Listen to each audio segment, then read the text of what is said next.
The essence of it is determined by the Spirit. The one that causes all that exists to exist. The one that is self-existent. How many men have children and the children never meet their father? See, you created a void in that child because you are a part of that child. Black power!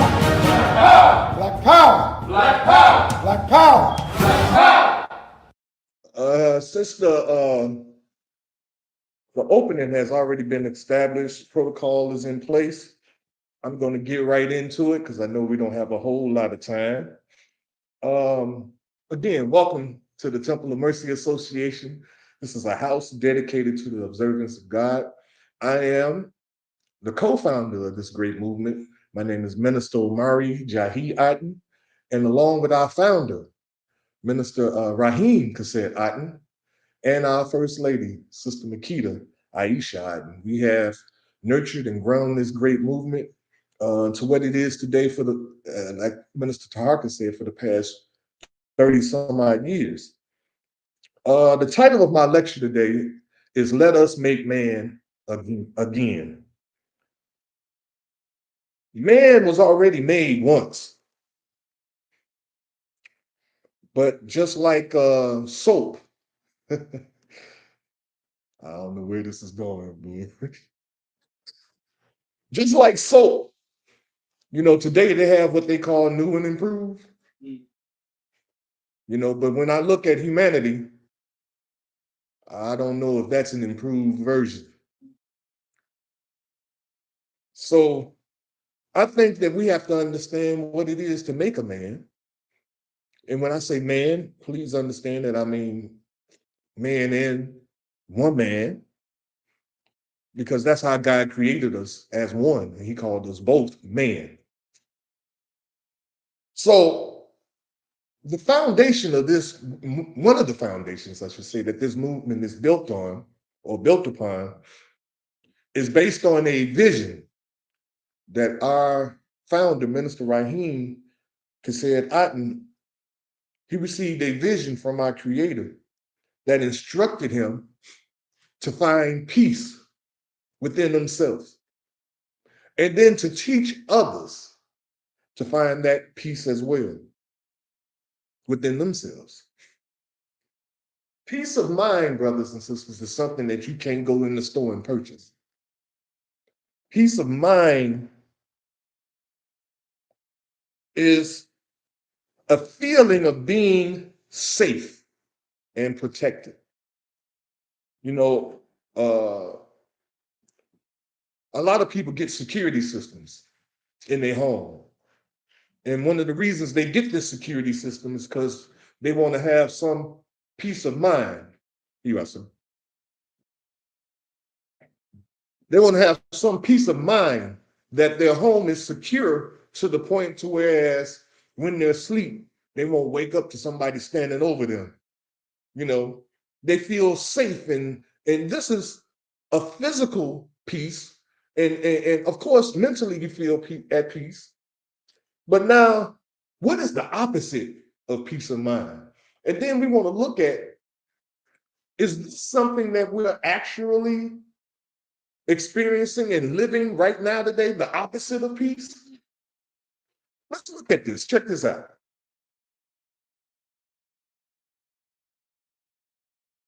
The opposite of having peace of mind would be a feeling of being conflicted. We feeling conflicted today? We fighting good and evil today? The conflict going back and forth. 1 minute, I got an angel on my shoulder, and the next minute the devil is working. I ain't speaking outside now. I'm talking within.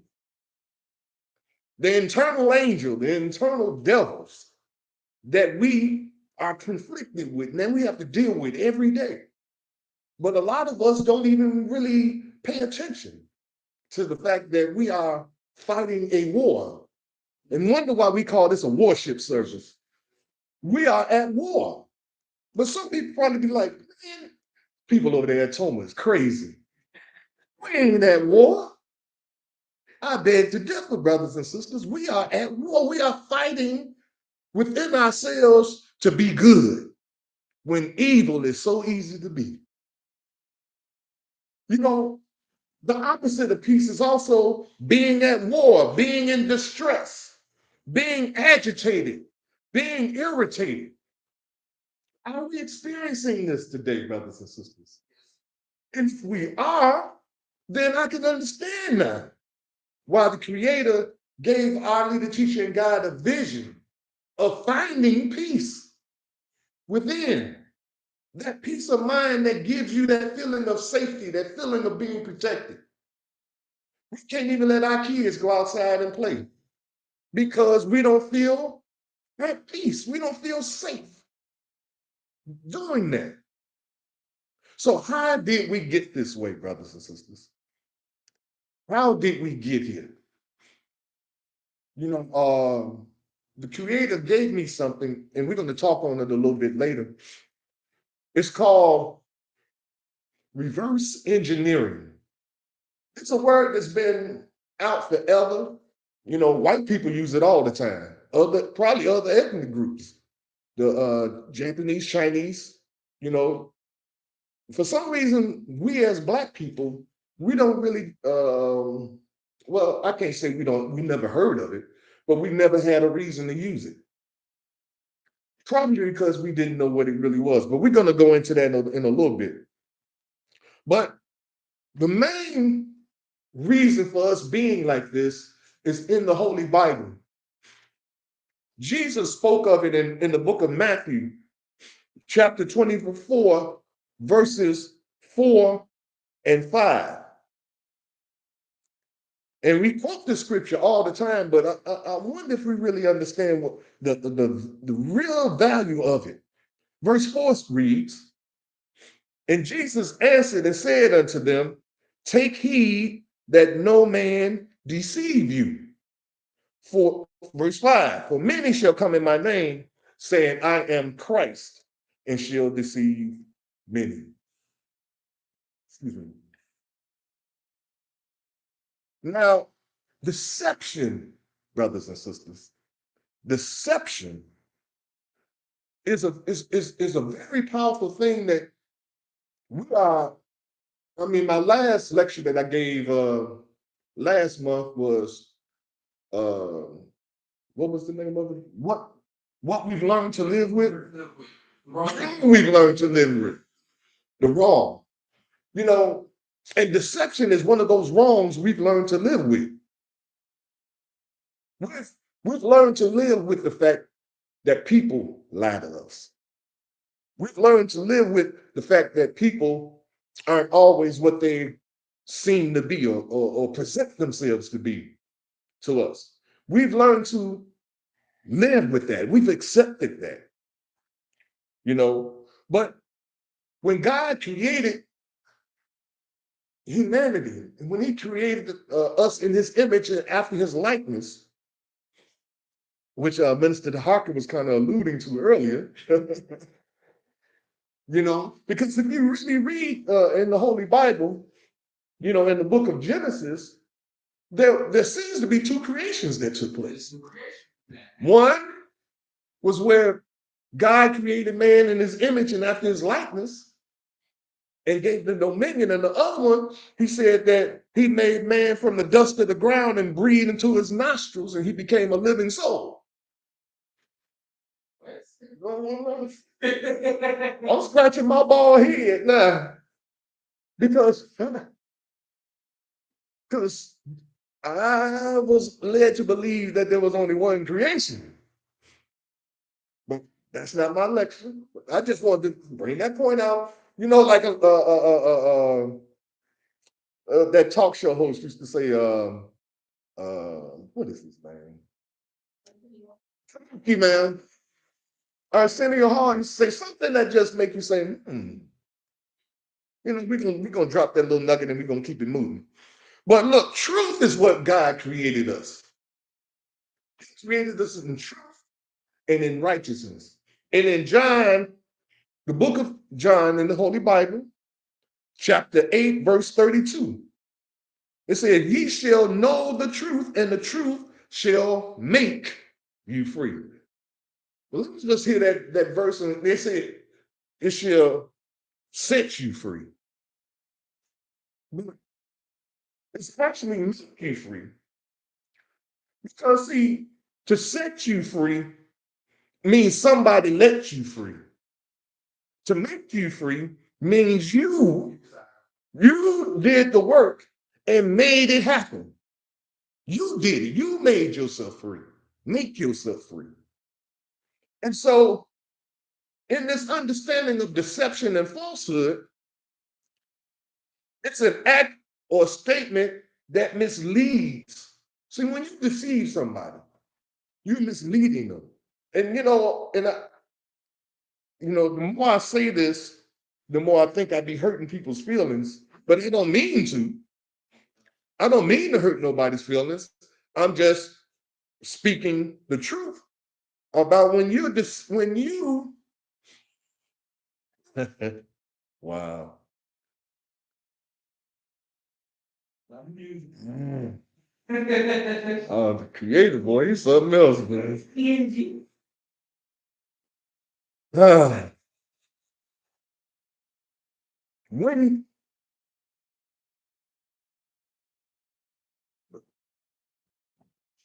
you decide that you want to improve your appearance in some way by putting a sock in your pants or padding a bra,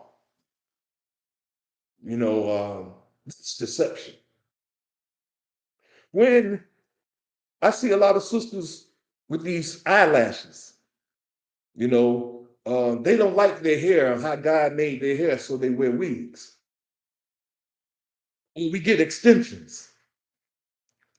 Or I seen this movie, and I spoke of it last week. It's called I'm Gonna Get You, Sucker.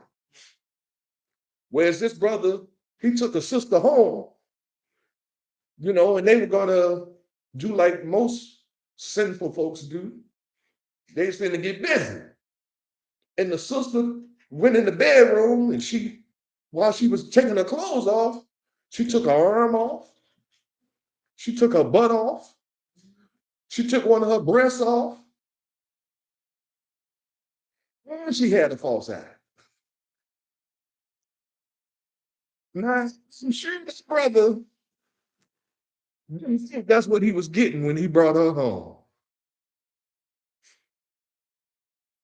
So my point is that when you mislead people, when you hide the truth or promote a belief or a concept or an idea that is not true, it is often done for personal gain. You know, you say everybody wants to feel loved. Everybody wants to feel beautiful, or the word they're using for it now is sexy. But beauty and sex, even though they're kind of making them interchangeable today, they have nothing to do with each other. Beauty, even we've been taught, or we're being taught, I should say, that beauty is an outward expression. You have beautiful eyes, you have beautiful hair, you have beautiful skin, you have a beautiful shape. All these outward exterior things, when in all actuality, beauty is an inward thing. You have a beautiful spirit. You have a beautiful personality. You see what I'm saying? This is where beauty really lies. But because we live in a satanic world, and I proved that the last time I spoke, y'all go back and look at the video. The wrong we've learned to live with. Look at that video. We've been duped into believing that wrong is right and right is wrong.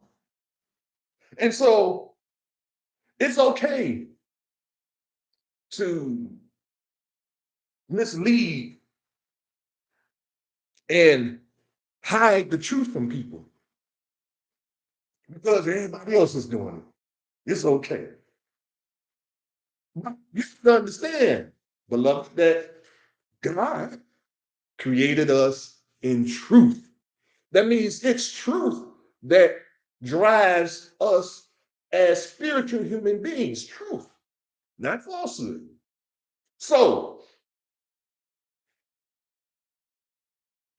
this, the deception is also involved dealing with propaganda. You know, during the election year, this is like election year, there's a lot of propaganda going around. They were saying all this stuff about Pritzker. They were saying all this stuff about Lightfoot. They say stuff about everybody. They call it campaigning, but it's really mudslinging, and propaganda. What is really propaganda? Propaganda is only information that people give out to give you an impression of a person that may or may not really be true. During the time of Hitler, he used to spread propaganda about the Jews. And he would say that if you let a Jew move into your neighborhood, that the grass would stop growing. Wow, does that sound familiar? Somebody said the same thing about Negroes. You let them Negroes move on your block, the grass don't stop growing. What else did they say? Well, Hitler said rats and roaches would follow them. And you have rats and roaches in your community. Did we hear that about Black people? Yeah. I wonder,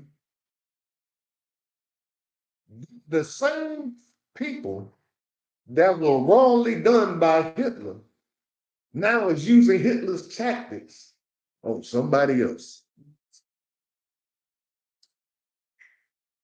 Propaganda. Using this information, or misinformation, I should call it, to paint a picture of a people or a race of people. Now, the Creator just put this in my head, and I'm just going here with it. I have a belief that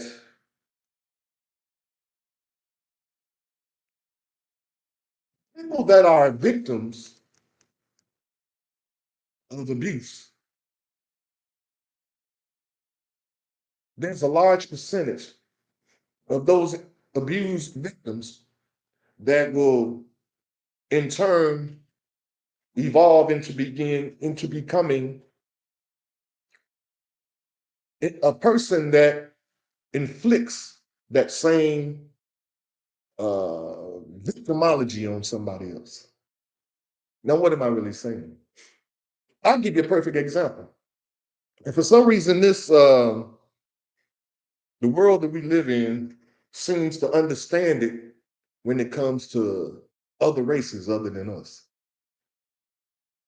R. Kelly was abused by his sister when he was young, molested, raped by his sister.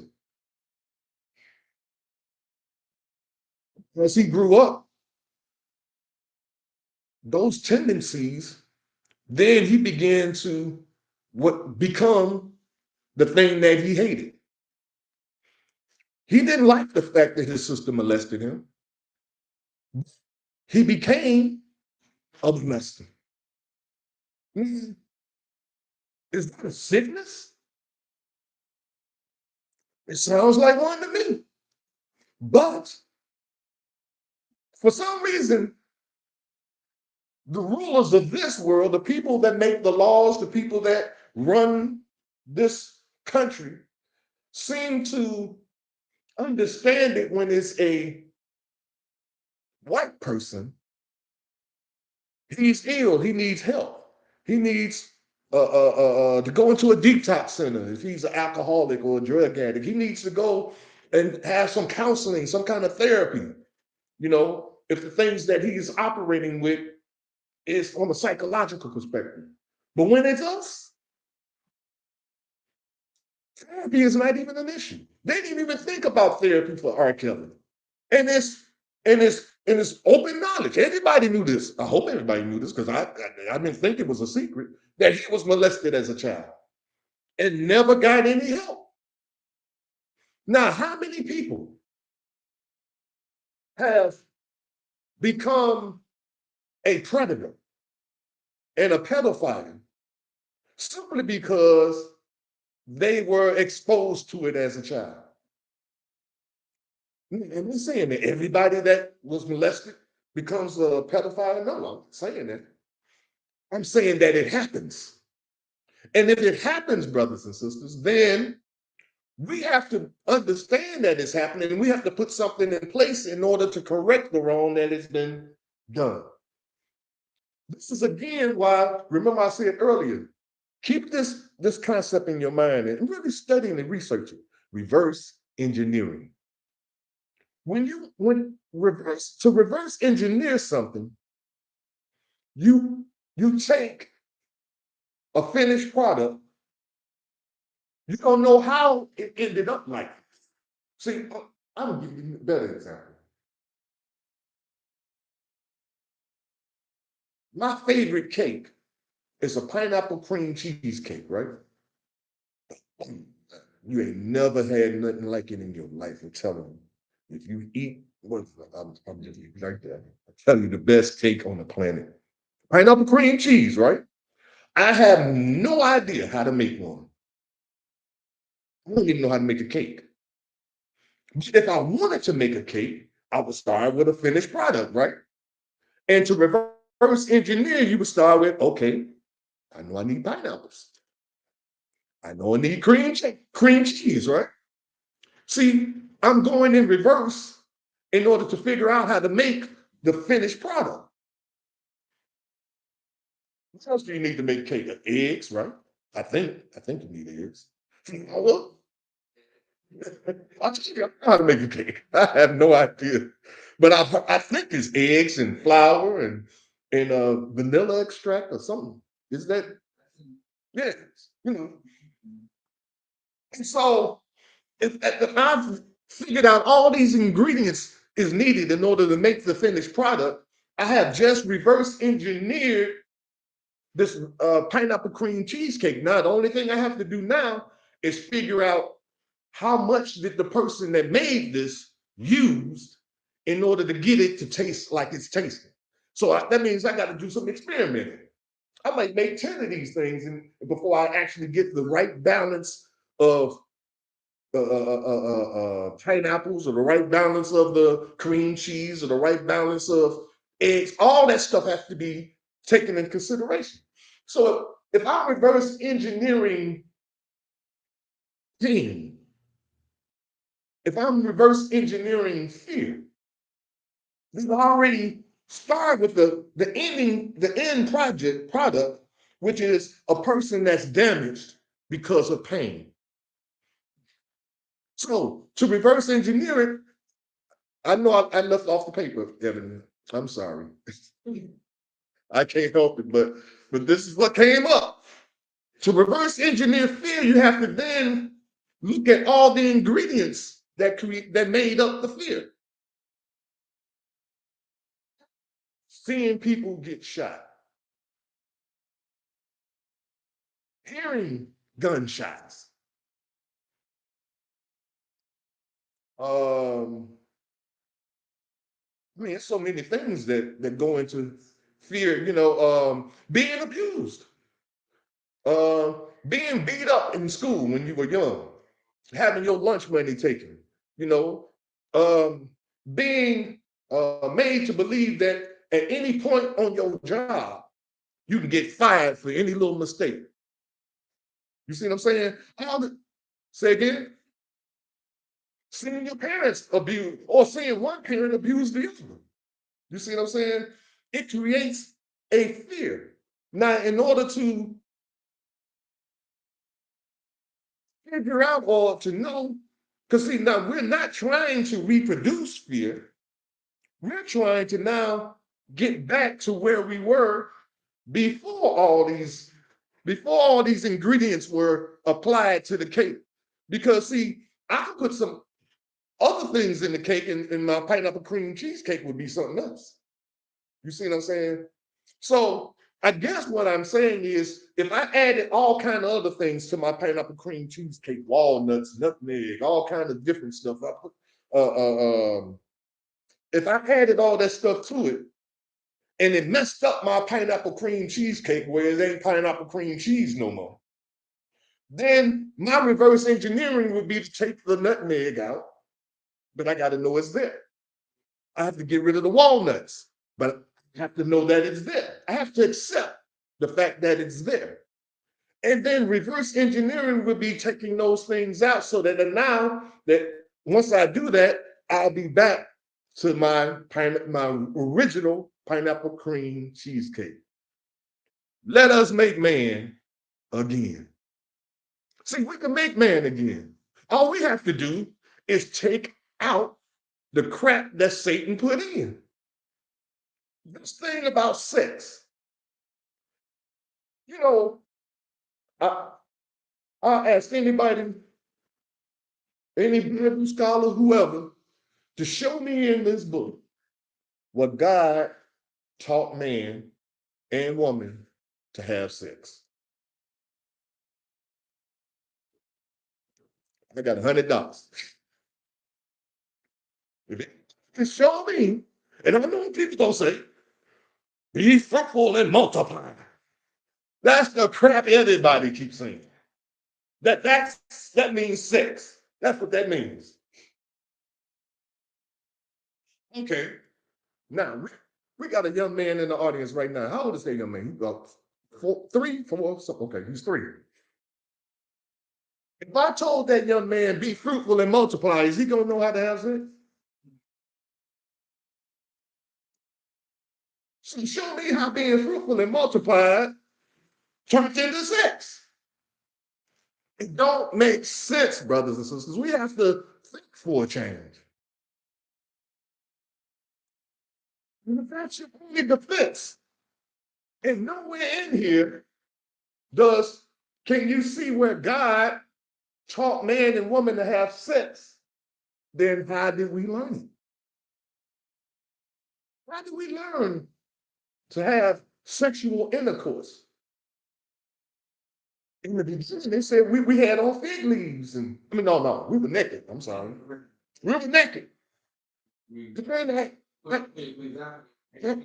After this proverbial eating of the apple, all of a sudden we decided that we need to cover that stuff up. You know, if we look in the Bible, in the book of Genesis, I believe it's chapter 3. I'm going to go through it real quick. It talks about a serpent that beguiled, oh, here it is again, deceived, tricked, those are some other words, Eve, tricked her. I'm going to read this for you. It says, in chapter 3, it says, and this is the first verse, it says, now the serpent was more subtle, and we know what subtle is, slick. He was, we call it Slick Willie. I ain't talking about you, Will.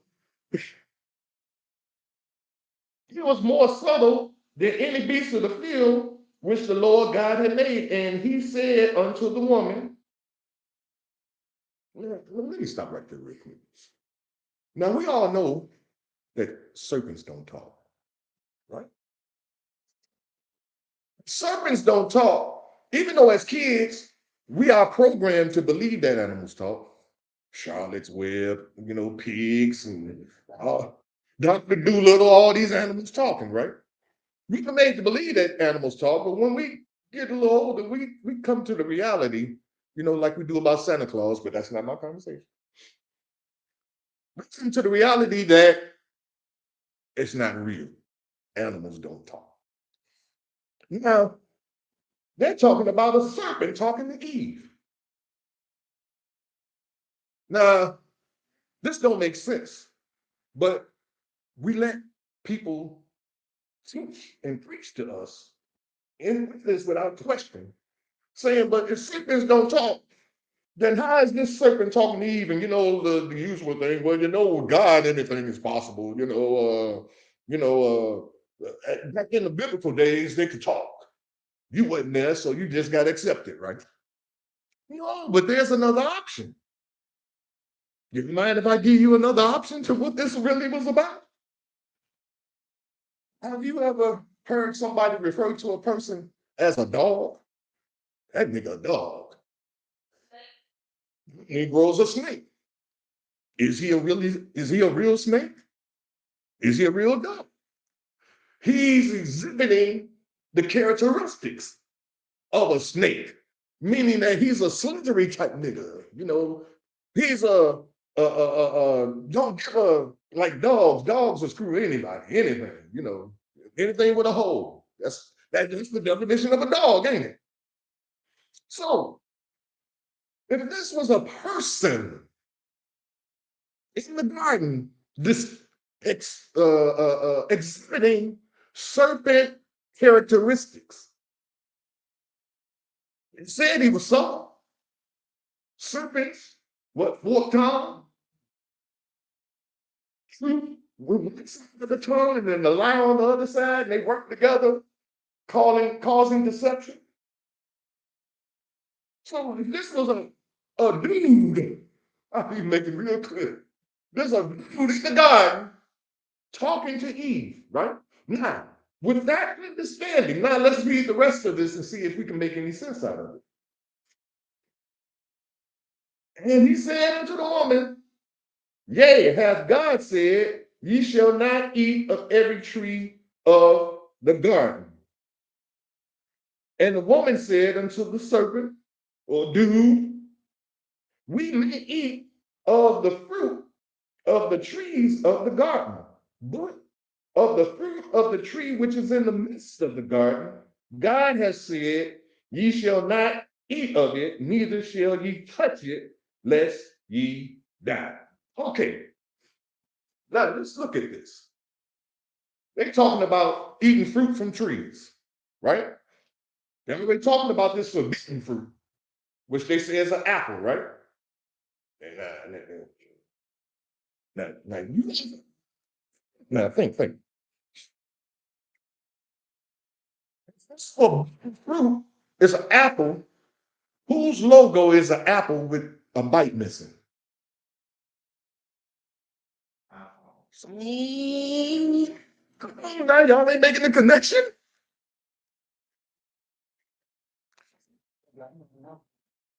What organization, company, whatever, their logo is an apple. There's nothing wrong with having the apple as a logo, but why is there a bite out of it? The forbidden fruit was something that apples, so they said, it was an apple that they bit, that was bitten from, and it was forbidden, right? So you tell me, if this book that's supposedly written with God's inspiration or whatever, if this book says that this fruit was forbidden, then what do you think about the company that carries the logo of something that's forbidden? And it's $1 billion corporation. I'm not surprised. This is already Satan's world. Why not have his corporation? Oh, did I just say Apple was Satan's corporation?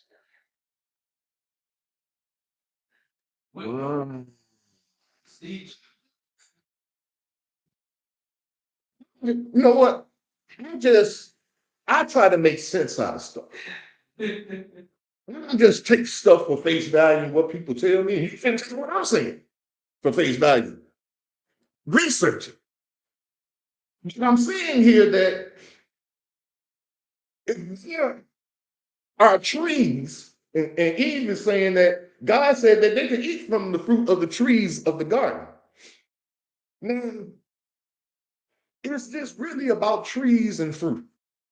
What's being said here? If it is, then you can continue on without understanding of the Bible that don't make sense. I mean, let's just be real. This don't make sense. Serpents don't talk. Now, if you go a little further, you'll understand why these trees in the garden couldn't be trees. You read a little further, you see if you agree with me. It says in verse 4, and the serpent said unto the woman, ye shall not surely die. Oh, I'm sorry, I got to go to verse 3. It says, but the fruit of the tree that is in the midst of the garden, God said, ye shall not eat of it, neither shall ye touch it, lest ye die. There we go. And the serpent said unto the woman, ye shall not surely die, for God doeth know that in the day that you eat thereof, then your eyes shall be open, and ye shall be as gods, little g's, not a big G, knowing good and evil. And then the woman saw, here it is, verse 6. And then the woman saw that the tree was good for food and that it was pleasant to the eyes. And the tree to be desired to make one wise. I'm sorry. This tree makes you wise. I can go with, because some people are into plants and stuff like that. Oh, it's a beautiful tree. It's pretty. Oh, it's a fancy tree. It's a beautiful tree. But a tree to be desired to make one wise is not a description that you would get from a tree. Trees don't make you wise. Even if you eat the fruit of the tree, you ain't finna be wise. So that means, what is really being said here? What is this tree? And then what are we talking about? I mean, because let's be real. My son is my fruit. Fruit of my loins. I've heard that too.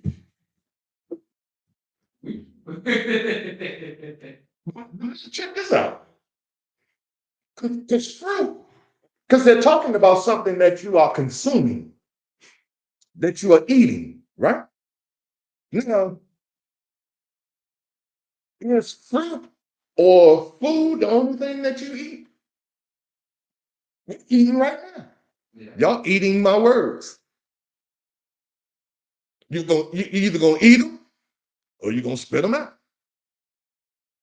So that means fruit also can be defined as doctrine or teaching. Now, if fruit is actually dealing with teaching, then now let's go back to forbidding fruit. Forbidding teaching was being taught in the garden that Adam and Eve was not supposed to receive. And that forbidding teaching caused them to realize they was naked.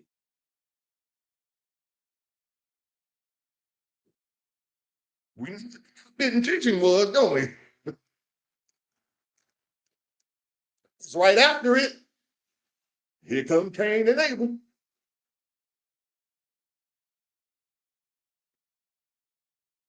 They didn't just pop by osmosis. So she took this root, drink, teaching, love, and eat, and gave it also to her husband with her, and he did eat. So this Negro, I'll just say that, because we don't know, well, we'll just leave it at that. In the garden, he looked to Eve, it's like, what's up, sweetie? You know, No, before I even go there, we need to deal with the tree part. Why do they refer to these things as trees and the fruit of the tree? Now, are we familiar with a thing called a family tree? Does that represent some tree that sit in the backyard and everybody say this is our family trees? No, we know that's not what that's talking about, because this ancestry thing deals a lot with family tree, right? And if you look at trees, trees have a root, right? Families have a root. There's what is it called?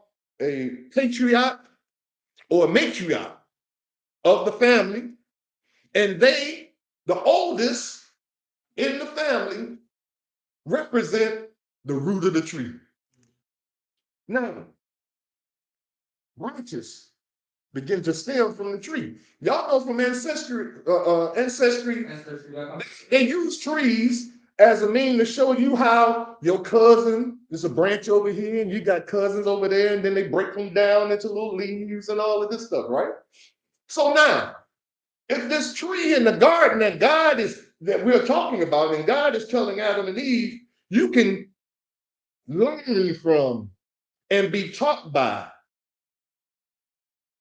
these trees or these individuals, these families that are in the garden. But the one that's in the midst, excuse me, of the garden, you shall not, what did it say? It says, you shall not eat of it, neither shall ye touch it, lest ye die. So now, let's look at Satan, the devil. He was cast out of heaven to the earth. I got about 20 minutes. Now, during this time, brothers and sisters, we need to know where what do you think Lucifer, Satan, whoever, where he came to on the planet Earth when he got kicked out and received dominion over the earth for 6,000 years? And I know some people gonna question me. That go back to my lecture. I explain it. And it's again, another reason why we read the Bible and the Quran. Because in the Quran, it tells us the story about what happened in heaven, which caused Lucifer to get kicked out, whereas the Bible don't tell you that story. It just says a war took place in heaven, and a third of the angels got kicked out with Lucifer. That's all you get out of the Bible. But the Quran goes into why.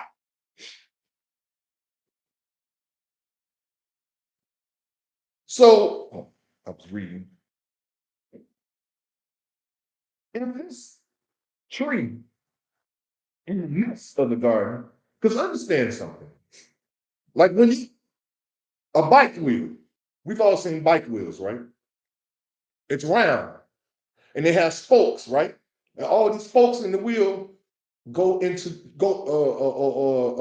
are connected to the center. There's a center point in the wheel that if you did not have that center point, the wheel would not be able to keep its round form, because it's all focused on the center of attention, the center, the leader. The leader is at the center. So that if Satan was cast out of heaven and he's on the earth, and in the Quran, I got to read this real quick so that you all can understand that I'm not making this up. Where is this in the Quran? I think it's in Surah 7.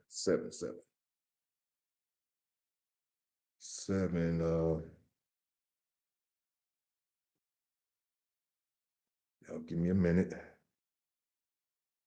I didn't prepare to teach on this. So give me a minute. I was not prepared for this. I was teaching on something else. But still, this is let us make man again. Let me see. Do I see it? If I can't find it, I'm gonna just quote it. Maybe it's 11.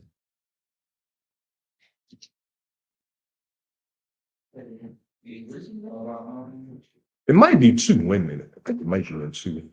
But anyway, I'm gonna just go ahead and quote it because, and I wish I could read it.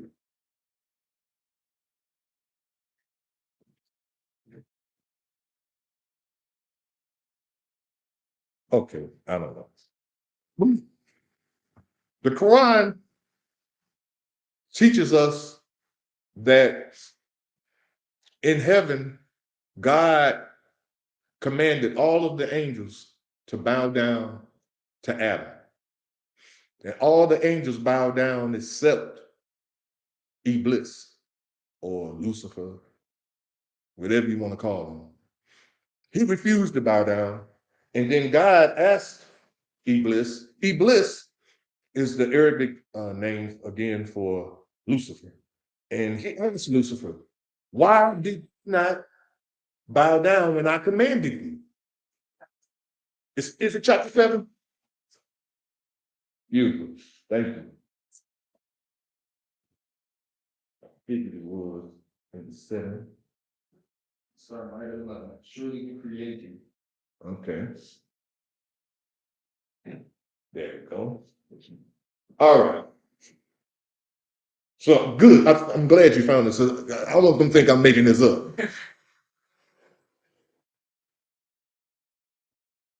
Chapter 7, Surah 7, verse 11. It said, it is we who created you and gave you shape. Then we bade the angels bow down to Adam, and they bowed down.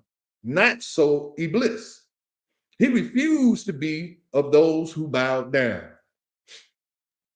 Allah God said, what prevented thee from bowing down when I commanded thee? And he says, I am better than he. Thou did create me from fire and him from clay. Allah God says, get thee down from this. It is not for thee to be arrogant here. Get out. Thou art of the manifest of thou art of the meanest of creatures. He said, now this is Iblis or Lucifer saying now, on his way out the door. Now God giving him the boot, right? On his way out, he says, give me respite to the day they are raised up. Respite meaning time. Give me time, God. Okay, you putting me out, but give me time until the day you raise them up, which is an indication that until we are raised up, we are going to be low, which is where we are. The bottom of the bottom, right? Which is another indication of who God's people are. He says, give me respite till the day they are raised up. And Allah God said, but be thou amongst those who have respite. So that means he gave him time. And he said, because thou hast thrown me out of the way, lo, I will lie in wait for them on the straight way. Then I will assault them from before them and behind them, from their right and their left. For wilt thou find in most of them gratitude for thy mercies. So Lucifer's saying, okay, you put me out, but give me time. Give me time before you raise them up. And I will promise you that I'm going to lay in wait for them in the straight way, in the righteous way. What place on the planet Earth was more righteous than the garden? So what's Lucifer saying? I'm going to wait in the garden for them. And I will attack them. That's the word he used. He didn't say approach. He said attack them. And you will find most of them not grateful for the mercies that you have shown them. So, what am I saying? That Lucifer was in the garden.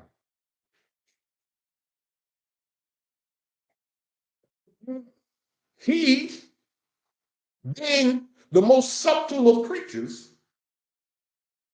approached Eve and deceived her into believing that if she ate of his doctrine, his teaching, that she will be a God just like God.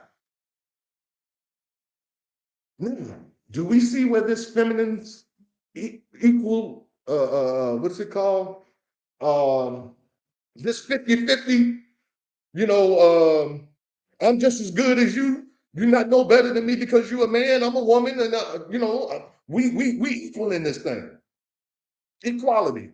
See, this is the seed that Lucifer or Satan, because when he got to the earth, his name changed. Satan planted in Eve in order to get her to eat or to receive what he was teaching. Wow. He tricking you. He holding you back. Girl, what's the other term he used?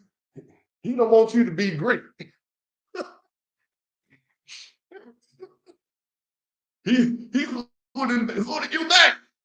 He lying to you because if you get what I'm teaching you here, sister, you're gonna be a God just like him.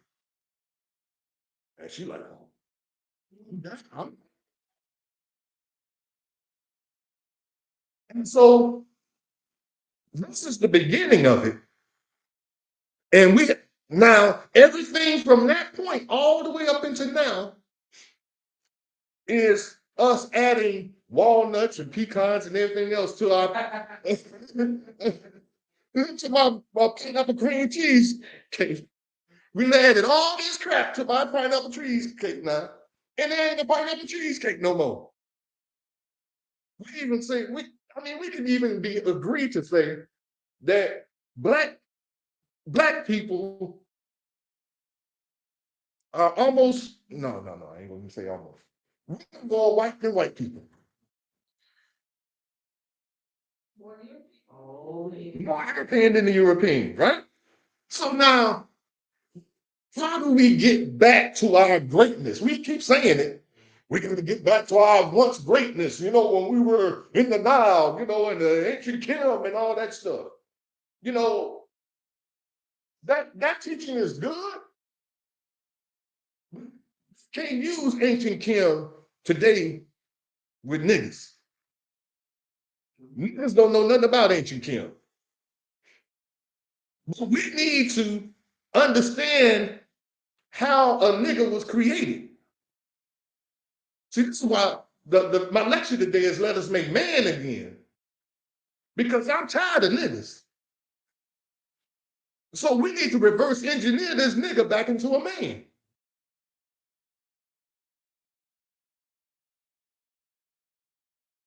Can't do that unless we have to accept the realities that Satan has added all these different ingredients to us: spite, hate, jealousy, envy, lust, desire. All of these things were added to us. When we were in the garden, originally before, when we were naked, those things were not present with us. We were taught these things. We were taught to kill by the white man. Some people say, the white man never opened up the school to teach people how to kill. Yes, he did. He called it the army, the military. And he teaches us to kill. Man, I'm way off this paper. How much? Oh, I ain't got no time. I only got 5 minutes.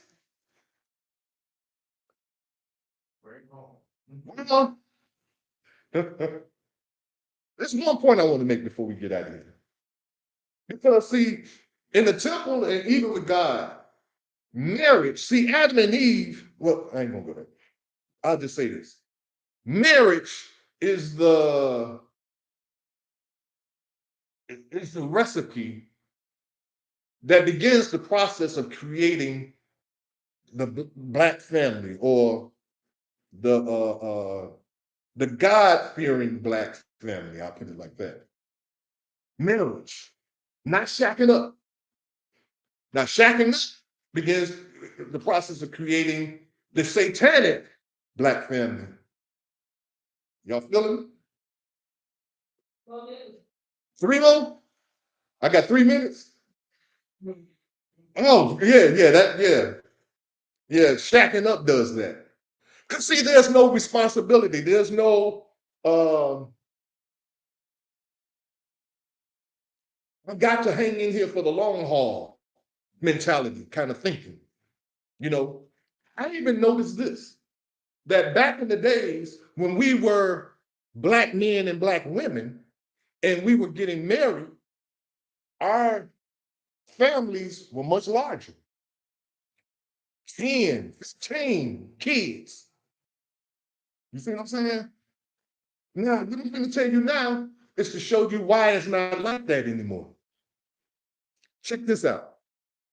Did you know that before you got married, you had to have a blood test? Back in the day, they used to make you, before you can get a marriage license, you had to have a blood test. And I don't know when they stopped it, but they didn't create a law saying that you can't do it. They just said you can get married and you ain't got to. So that means, you already know how we are. If I ain't got to do it, I ain't gonna do it. What was the reason why we were asked to get a blood test before we got married? Check this out. Let me read a little story that I found online. It's pretty interesting. It says back in the day, it took a blood test. The names I'm just using in this article is Jack and Jill. Okay, it took it took a blood test for Jack and Jill, to save their marriage. The couple who got married in 2016 battled childlessness, which mounted a lot of pressure on them, especially Jill. Jill stated how she experienced miscarriages anytime she got pregnant for the first 2 years of their marriage. She said each time the miscarriage occurred, she was depressed. Understandably so, being a would-be mother would feel sad about pregnancy loss. The situation continued until mid-2018 when Jill and her husband relocated to another town. I ain't gonna go into all that and skip that part of where they relocated to and everything. Okay, now when they got to this other town, they were advised to visit a consultant who asked them to do a blood test, which they never did before they had got married. There was it was one health clinic where they came from. So after that, when they got to this place, they went to a clinic. But after the blood test, it was revealed that the couple's blood type was incompatible. Because while Jack had A positive blood type and Jill was B negative blood type, medical experts explain why the blood type of the couple is a serious issue, especially when planning a family. So, what's that saying? Because of their incompatibility of their blood, she was having miscarriages. Now, if I'm trying to stunt the growth of your race, then miscarriage is a good thing for me. And so if I tell you you ain't got to get a blood test when you get married, you think you're doing good because you're getting married. By not having that blood test to recognize whether your blood types are compatible, you are putting yourself in a position where you can have problems raising a family, or the woman will have problems. Zero, I'm out of time. Where the woman will have problems having children, and that will cause problems in the relationship, and that's why we have a lot of the challenges that we're having today, financial, and the fact that sex, and I'm gonna continue this, but it just ain't gonna be today. But why all of these things play a part in why we are in the condition that we're in, and we have to know all this stuff so that we know now what to do. We know one thing that we can do to reverse engineer this thing before we have sex. Get a blood test.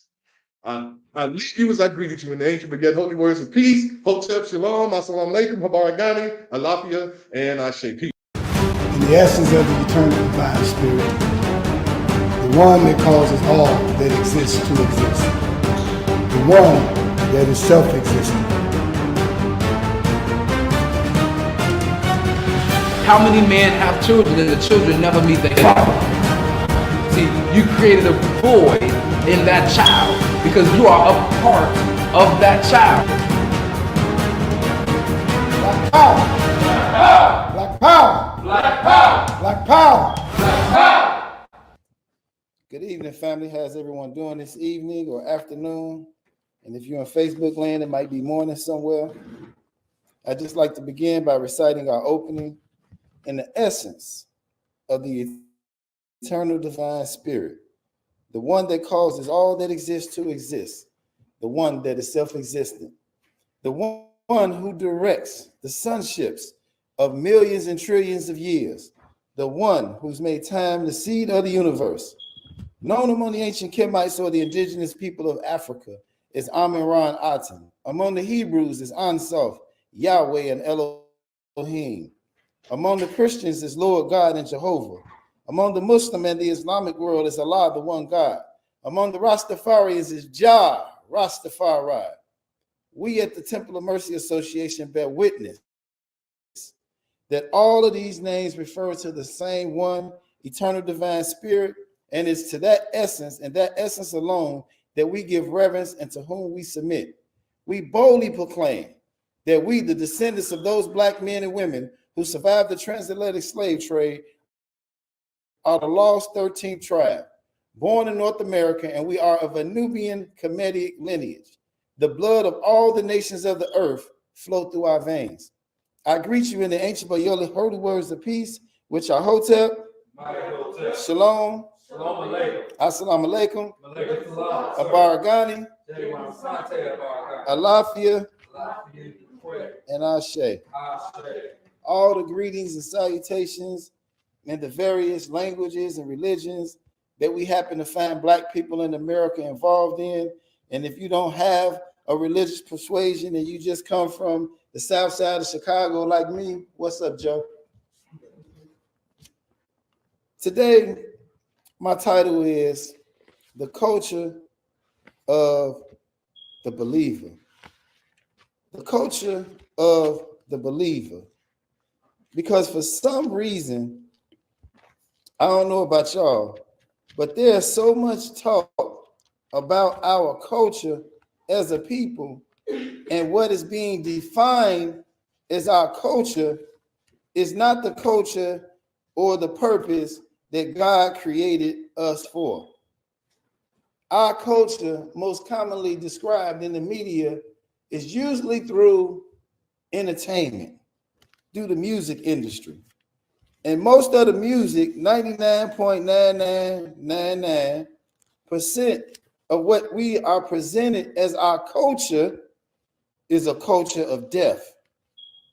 The drill, the slide, the kill music. And they say we doing it for the culture. That's not the culture of black people.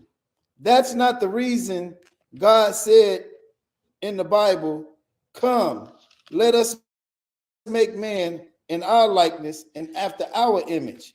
He didn't create us for a world of sport and a world of play, but he created us with a world of intention and a world of purpose. And so, as Minister Tahaka just alluded to, we have to begin to redefine and redevelop those things that we consider culture among us, that we can determine what's in the best interest of our community. Gun violence is at an all-time high.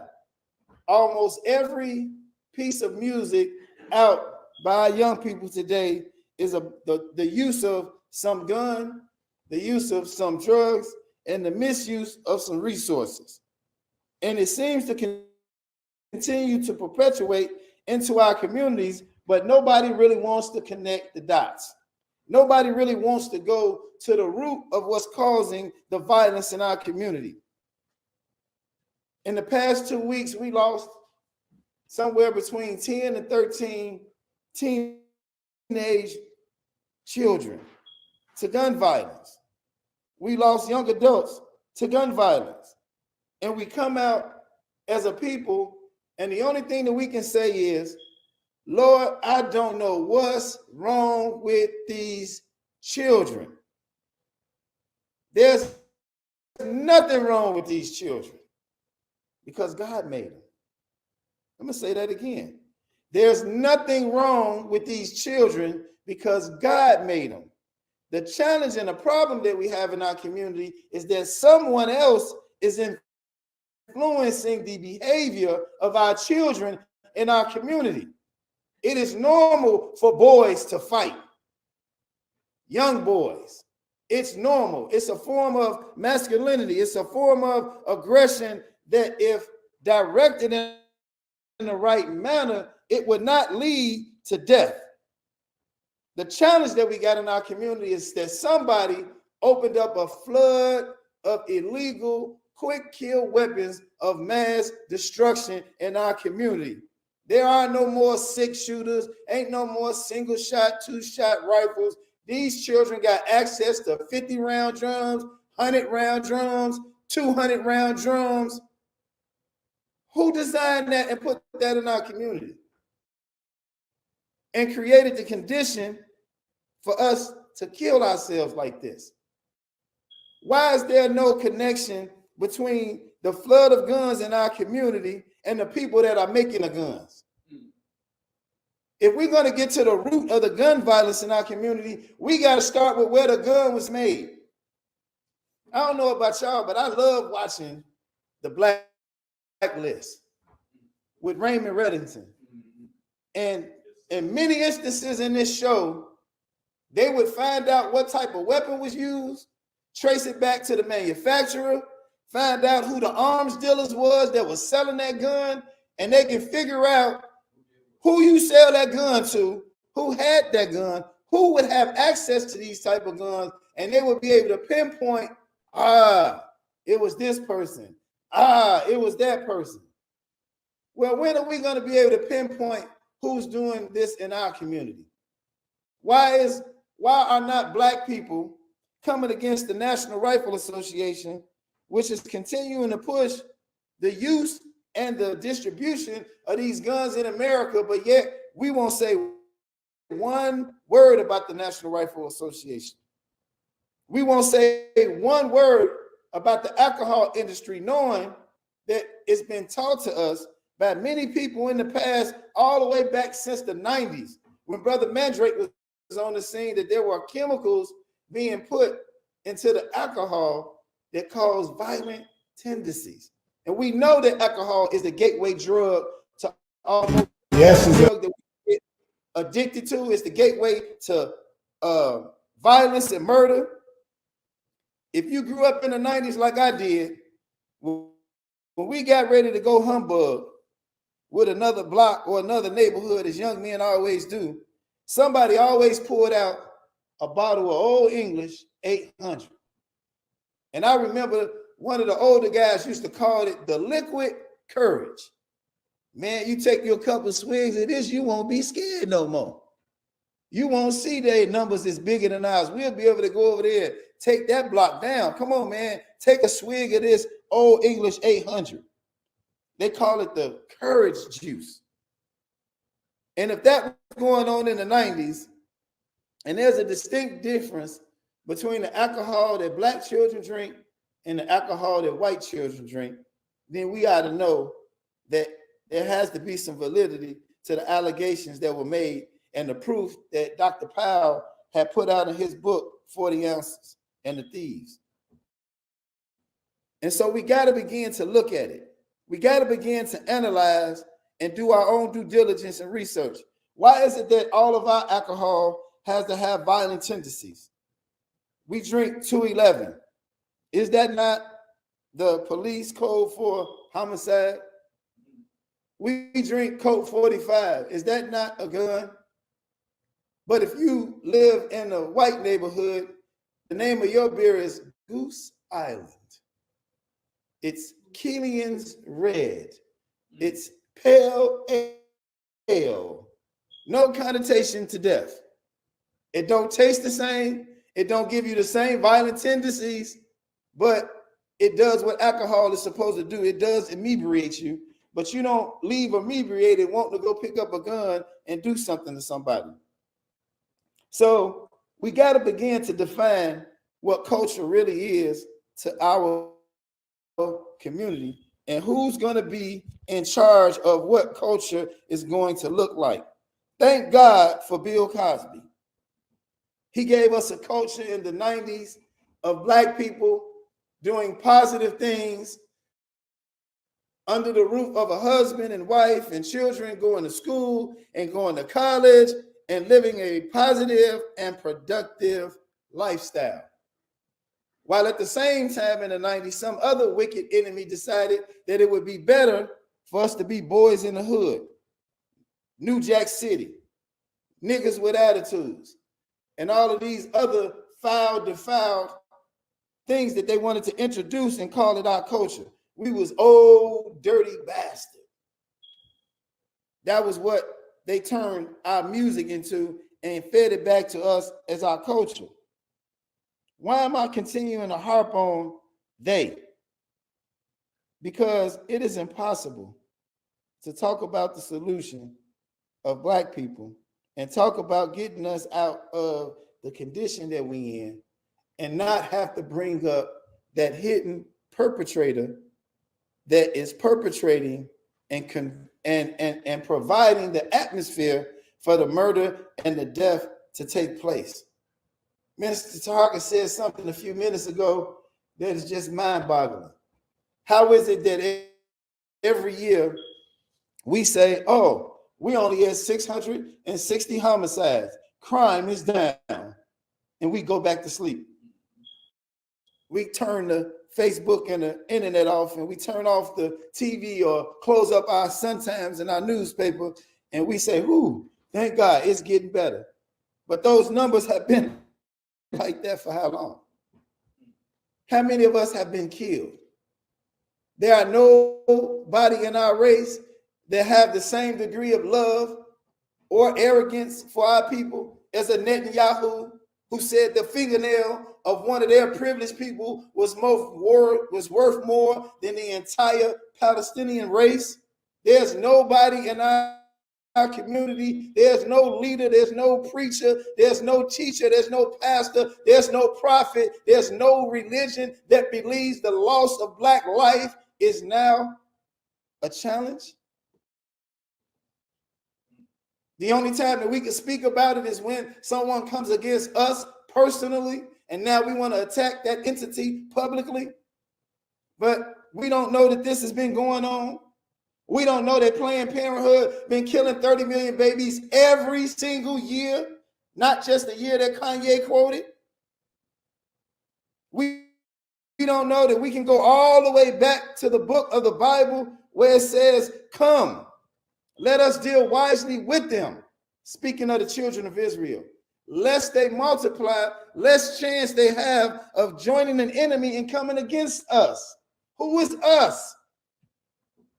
For y'all that think we keep playing the blame game, why we always got to mention these privileged people, why we always got to put the sandbox people on blast, why we always got to put the icebox people on blast, because they're the hidden hand. They are at the root cause of what's going on in our community.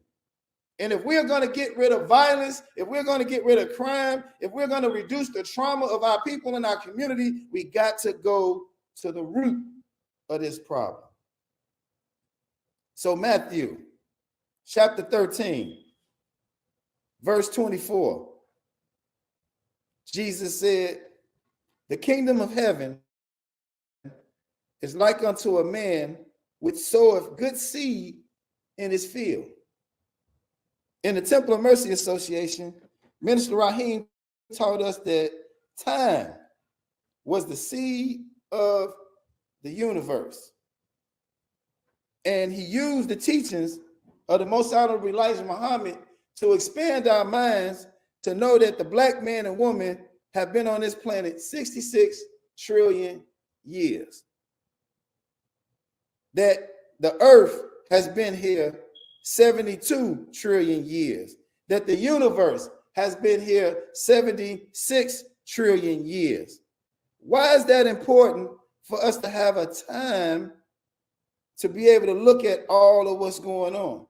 Because in our community, our people are more caught up in the clothes, the garment, and the attribute of the eternal divine spirit. That same eternal divine spirit that we talk about in our opening is the same eternal divine spirit that lived in Marcus Garvey. That same eternal divine spirit lived in the Most Honorable Elijah Muhammad. That same eternal divine spirit lived in Ben Ami Ben Israel. That same eternal divine spirit lived in Dr. Martin Luther King Jr. That same eternal divine spirit lived in Prophet Noble Drew Ali. That same divine spirit lived in Yashua, Hamashiach, the Messiah, the Black Christ. That same eternal divine spirit. So when are we as black people going to rise above the dress, the religion, the prayer, the customs of this same one eternal divine spirit that lived in them all, and stop gangbanging among each other, and stop telling those of us that don't subscribe to those particular religions the way that you prescribe to those religions, that who are we to teach Muhammad? And who are we to tell Muhammad about Muhammad's business?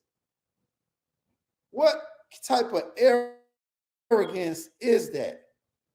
To tell somebody that because you don't wear the name Muhammad and because you don't subscribe to the religion of Islam, you shouldn't be listened to. Oh, you silly disciple of Muhammad. What did Jesus say about that? We're going to get to that. But I want to talk about this man that sowed good seed in his field. Because the intention of planting a seed is harvest time, isn't it? Is that not the end result of what we want to do when we plant a seed? So if we're talking about culture, the first culture we got to take back is our agriculture.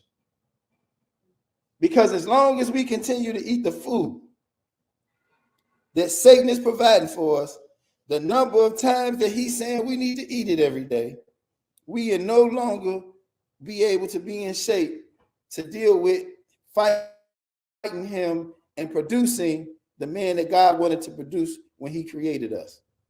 We got to take back our agriculture. We got to begin to feed ourselves. We got to use what the Most Honorable Elijah Muhammad taught us and how to eat to live so that we can live. And understand that you don't eat just because you say your stomach is hungry, but you eat because you want to give your body nutrients and nutrition so that this body can perform at its highest best.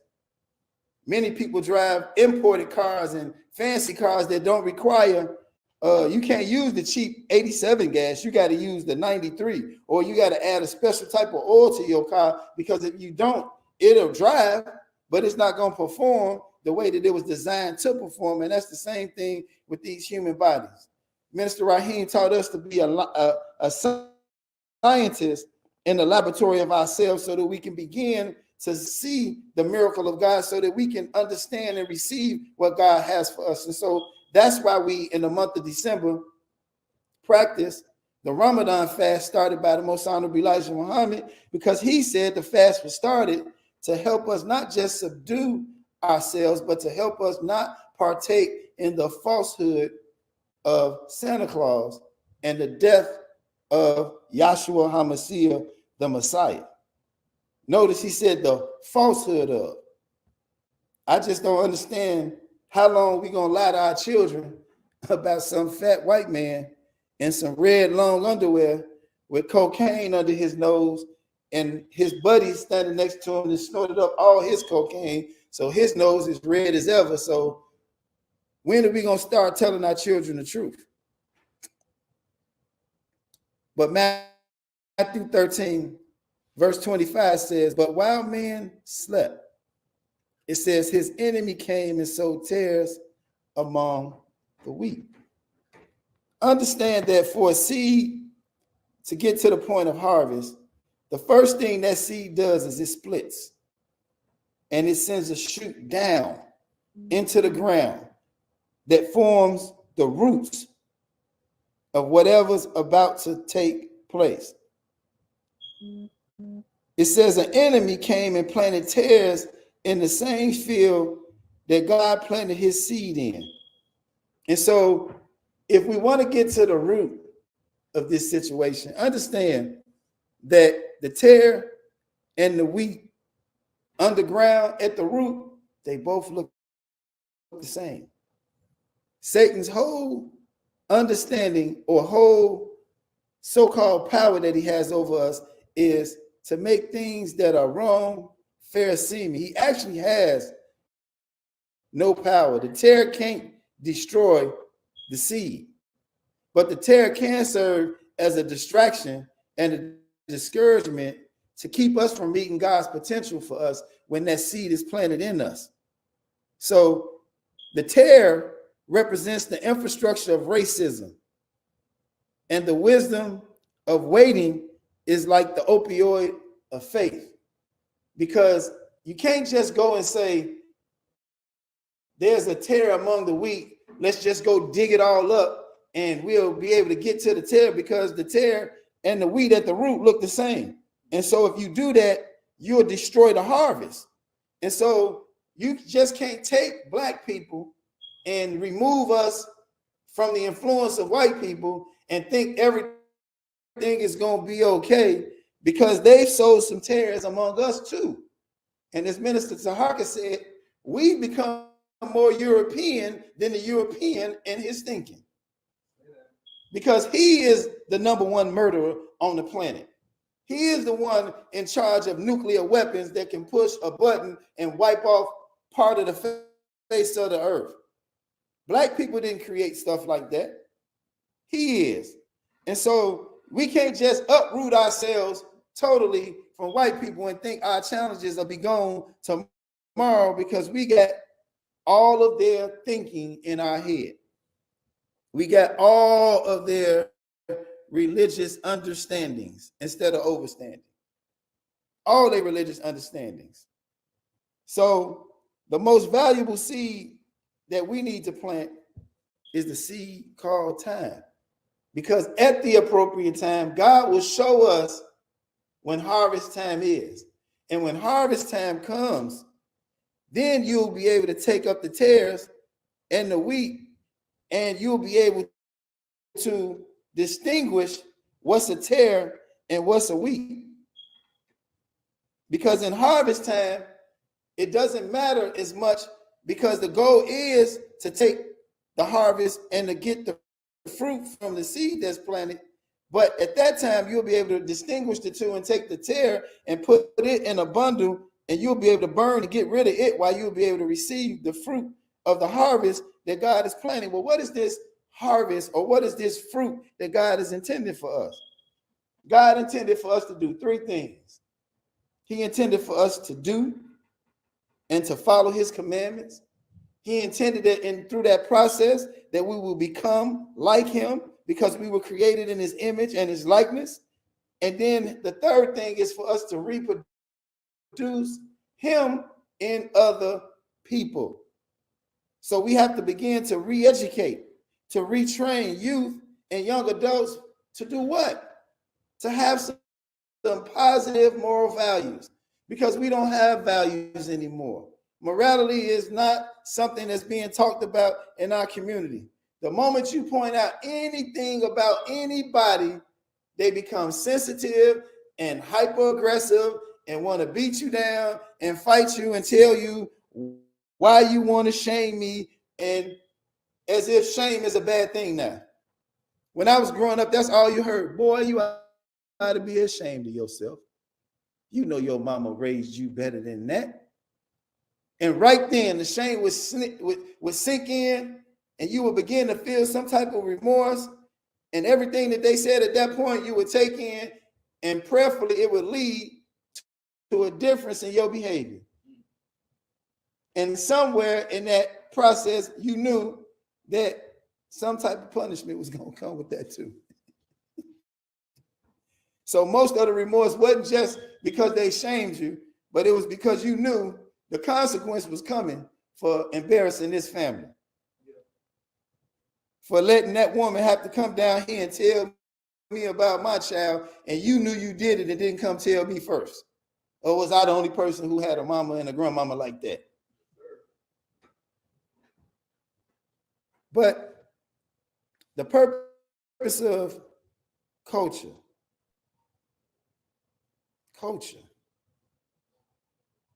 in the root word of culture is the word cult. What is a cult? A cult is defined as a loving organization. A loving organization. How could rap music be the culture of Black people and it not even be what the definition of the word says it is? How can it be? Minister Rahim taught us in such an unorthodox method that many people of different faiths consider us to be perpetrating a fraud, consider us to be following or stealing their teachers' teachings or something, so to say. The first thing Minister Rahim did in the Temple of Mercy Association was let you know who had the greatest amount of the eternal divine spirit in them. He shared with us who these people were. He taught us their teachings. He taught us their teachers' teachings and showed us how they themselves had grown so beyond the religious label that they held on themselves that it was of a greater understanding. Meaning, he didn't connect the Temple of Mercy Association to a religion. He connected us to the one God. Minister Rahim Kased Atem's name means mercy, mercy of the one God. What do we mean when we say the one God? Meaning that everything comes from the great mind. A great mind woke us up this morning. A great mind started us on our way. And if we're ever to see or be in the presence of this great mind, we have to follow what the great mind instructed us to do. And in that process, we'll become a smaller version or representative of the great mind. We're not going to become the great mind, but we'll become a reflection of it, and we'll be able to say, like Yashua, when you see me, you see the Father. But why? Because I only do the things that please him. I do the things that he created me to do. I uphold the righteous and moral principles that he placed in the earth. As how do you know my people? How will you be able to distinguish those that follow the great mind is by their action, their morality, their deeds, and their works, not by what comes out of their mouth, not by the dress that they're wearing. So Black people, we got to stop all of this religious gangbanging and recognize the uniqueness. Man, that eternal divine spirit got in Marcus Garvey and reminded us that we had to have a race-first philosophy and internal and and eternal trading mechanisms among Black people in Africa and in America. He would say it with the Africans at home and abroad. But that understanding had to be upgraded, because you can get a little confused when you start talking about race first. Because one of the biggest fights and challenges Black people have is we don't know who to connect ourselves to. We keep trying to connect ourselves to the sandbox people, the icebox people, the Moroccans, the Europeans, the Anu, the Ashuns, the Osirises, the Horuses, and not understanding that we are supposed to be connected to the great mind. We're supposed to be connected to God, not his attributes, not his dress, not his holy book, not his method of prayer, but directly to God. So we thank the most honorable Marcus Garvey for being used by this great eternal divine spirit.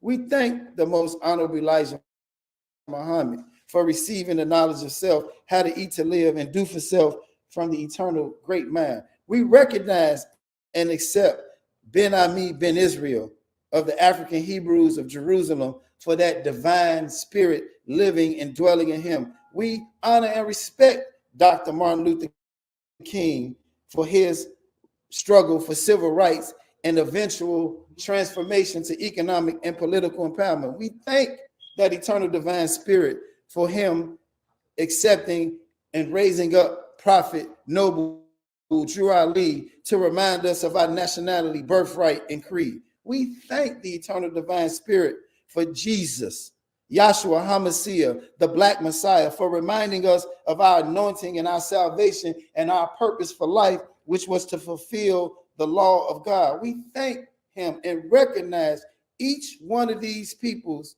uniqueness in being able to represent the eternal divine spirit.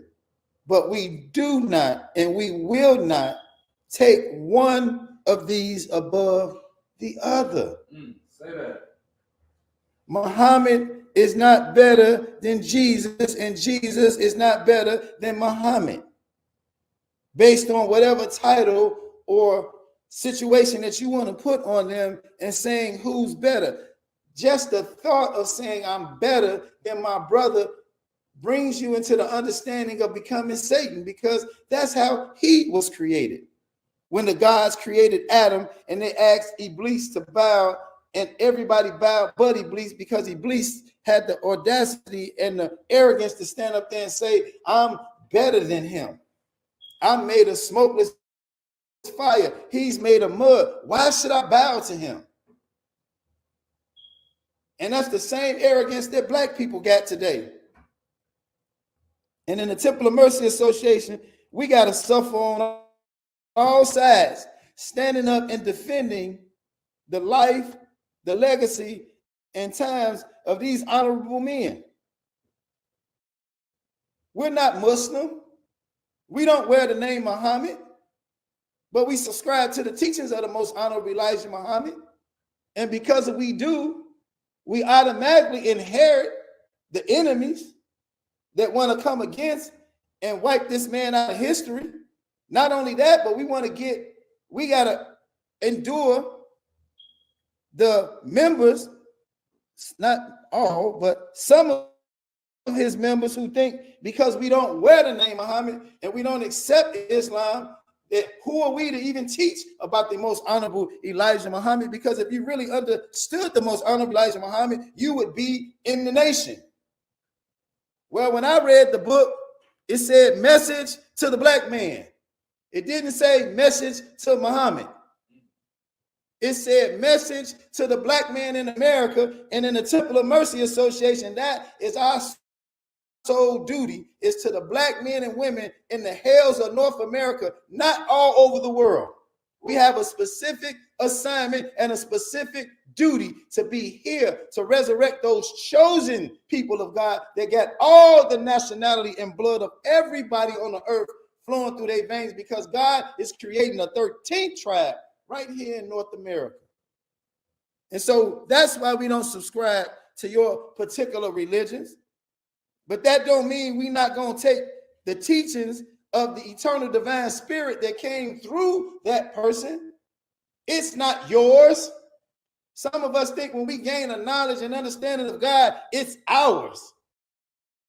This is ours now.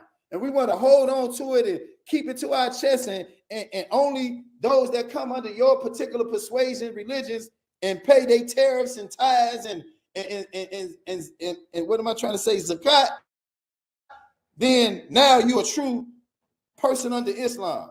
No, you don't get away with that, because we connected to the eternal divine spirit, and we're going to recognize him everywhere and in everybody we see him in.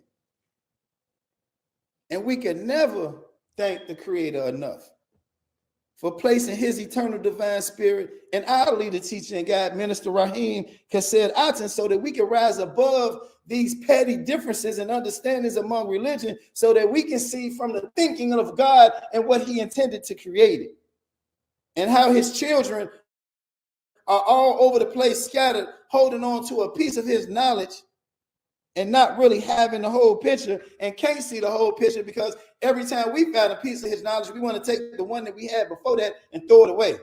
Instead of putting the pieces together so we can see the whole picture, we want to go through one.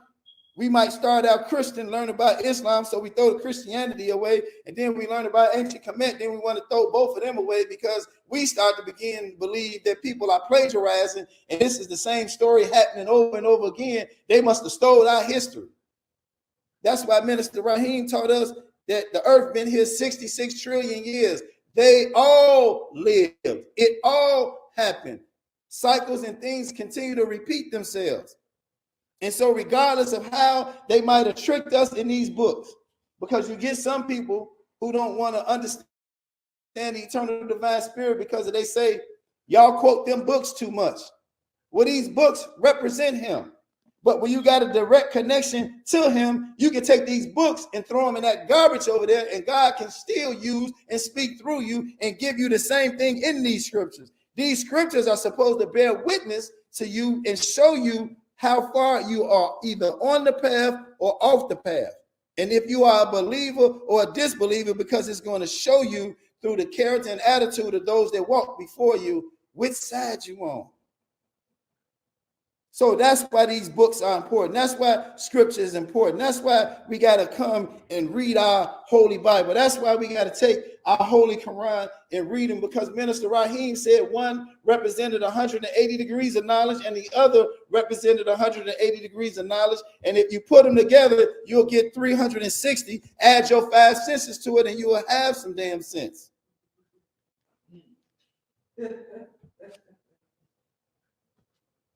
We fight.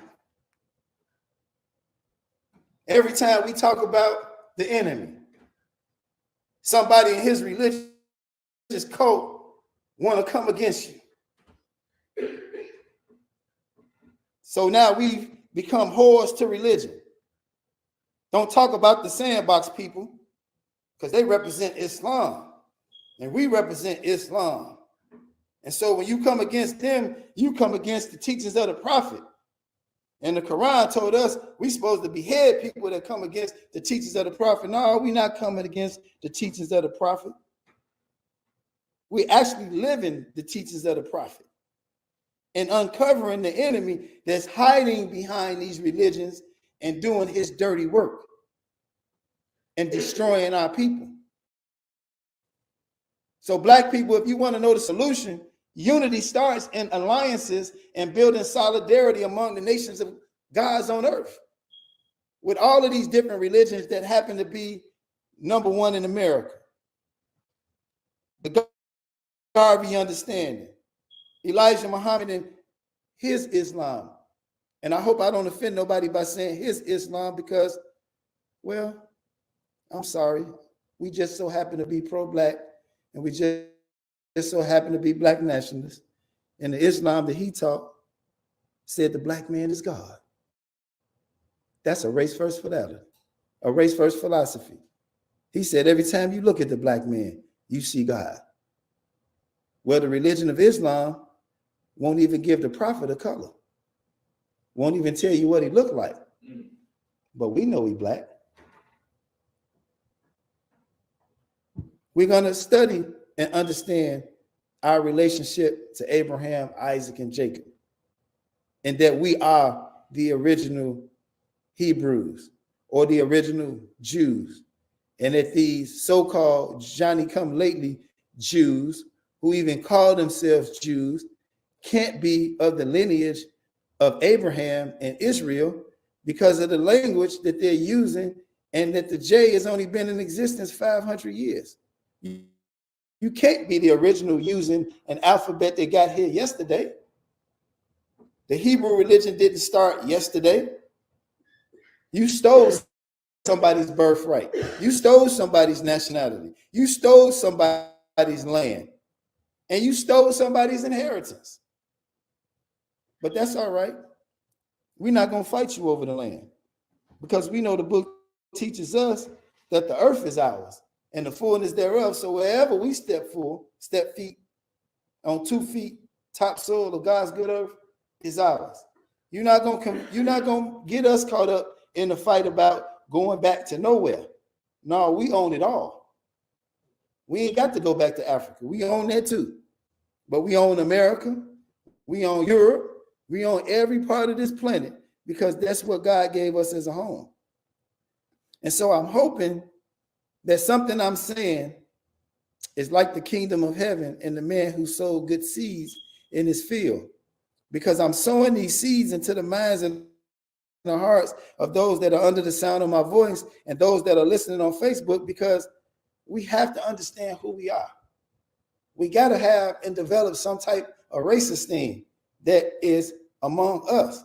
And we got to stop fighting these fights. We got to stop letting their teaching of more science tell us that we are only connected to Native Americans and we're not supposed to be connected to Africans. And then the other group are saying, no, we don't supposed to be connected to the natives because the natives enslaved our people and benefited from slavery. We only supposed to be connected to Africans. And then another group is saying, well, the transatlantic slave trade didn't even take place. Show me proof. And so everybody is connecting us to their slave master history and wanting us to accept that as the be all. And then we're supposed to denounce everybody else for them. When I'm telling you the blood of all the nations, we are the original native. We are the original people of Kemet. And I said Kemet because Africa was named after an Italian Jew, Louis Africanus. That wasn't the original name of our land, nor was it our original tongue. So we don't have to get caught up in fighting over different titles and names. But we're going to have to, Black people in our community, form some alliances, have some solidarity among each other. We got to rise above these religious differences that continue to keep us in the condition that we find ourselves in, which is against each other, not working together. I don't want y'all, I hope y'all don't believe that all Europeans get along with each other. World War I, II, and III should have showed you. They don't get along with each other either. They fight. But when it's time to deal with an enemy that's threatening their very existence, they know how to put aside all that religious stuff, all that ethnicity stuff, all that, everything that may divide them, and come together and deal with their enemies. Why we can't do the same? Why we can't come and stand as a united front against gun violence in our community and not worry about if everybody claimed their nationality that day or got their card, or worry about if everybody there is a Muslim or a Black Peace Stone Nation, and not worry about if somebody come to the set that's from the Gangster Disciples and they not really up with it. And so when we begin, I think everything has to start and begin in God. So we got to pray in the name of Allah, the Beneficent, the Merciful. And then for those that don't subscribe to that, now we got to make them feel some kind of way, because they remember that same prayer when they was incarcerated, and that same person that did that prayer gave them a pumpkin head. So now you want them to come out on the street and accept your prayer. And if they don't, something wrong with them. But all the hurt and harm that's been done to us under these religious persuasions and titles, we can't seem to take these things and set them to the side and understand it just what they are. They titles. The greatest title man can have is brother, is sister. Not all this religious stuff. We got to put that stuff to the side. We got to put that stuff on the table. We got to leave it outside the door when we sit at the table of alliance and the table of solidarity to deal with what we're dealing with in our community. Homicide don't skip over nobody's religion. Bullets don't bypass nobody because they got a Holy Quran and hit the person with the Bible. It's taking us all out. I'm tired of trying to bring us together in the community to deal with the challenge. And before we could deal with the emergency that's going on in the community, which is the children and women not being protected and killed, we got to deal with your religious philosophy. I got to accept my nationality and get my card. I got to go get my ex and my Muhammad and write my letter before we can really work together. I got to grow my beard and say shalom, shalom before you will come and deal with the killer that's rampant in our community. Are y'all serious? Y'all that petty? It's an emergency. When it's an emergency and you hurt and you go to the doctor, are you going to stop the doctor before they operate and say, hold on, are you Muslim? Have you accepted Jesus as your personal Lord and Savior? Then when you can't operate on me, are you going to stop the doctor from saving your life because they didn't prescribe to your religion? I don't know. We so crazy, some of us might. But we are in trouble, y'all. But God is always going to be God. And everything that God has for us, he have a purpose. And so we have to decide, are we going to be his purpose or are we going to be an example of his punishment and his consequence? Are we the believers? Are we going to set aside religious and philosophical differences? Are we going to set aside cultural differences to be seen and known as a believer? Are we going to let the seed take root in us under the oneness of God so that when harvest time comes, we can all still be here coexisting together? Or are we just going to stay in disunited and die? I know we all heard about the fist and the fingers, and that grandma said if you pull them all together, you can strike a mighty blow. Is that just going to continue to be grandma saying? Or are we going to be that mighty fist and come together? Man, so much going on in our community, so many solutions, but we don't want to accept it because we don't agree with somebody's religion. We don't agree with somebody's understanding. Man, the hell with all of that. You got to get what you need to get so that you can do what you need to do. We talk about the education of our children. If they don't treat you right, what makes you think they're going to teach you right? I sent my kids to third world, to the International Institute of Positive Education's Barbara Sizemore and Betty Sabar's International Charter Schools, founded by Hakeem Mabutu, so that my children can learn learn our history, get and understand what a race first philosophy is. And then when it came to discipline, because they didn't have as much discipline as the Nation of Islam, the minister told me, send my kids to Muhammad University. And I sent them to Muhammad University. And my family thought I was a madman. You sending my babies over there to become Muslims? And that was at the time when we were talking about the war in Iraq and Iran, and Muslims was going around blowing up buses and this and that. And my mother them thought that I was just lost my mind. Why would I be sending my children to become Muslims? I said, Mama, they're not going to that school to become Muslims. No more than when you sent my sister to Catholic school did you intend on her becoming a nun. You sent her to that school because of the disciplines and what was being taught. And because Minister Rahim had already told us who Minister Louis Farrakhan was on our scene, it would only make good sense to send my children to his school so that they can be taught and educated, because we didn't have one to replace him. What no other options but those two schools. I hope God hurry up and bless Dr. Umar. I think he got a great idea. But a lot of y'all ain't gonna support him because he beat up y'all damn religion. And y'all ain't gonna forgive him for that. That's why y'all don't want to help him. What he's trying to do is right. But we represent the one God in the Toma nation. And I just want to read a little history about Aten and who he was. He was an Egyptian pharaoh who ruled during the 18th dynasty of the New Kingdom appeared in ancient Egypt. And he was famous for transforming the traditional religions of Egypt from the many worships of God to a single God named Aten. He was born in Egypt in 1372 BC.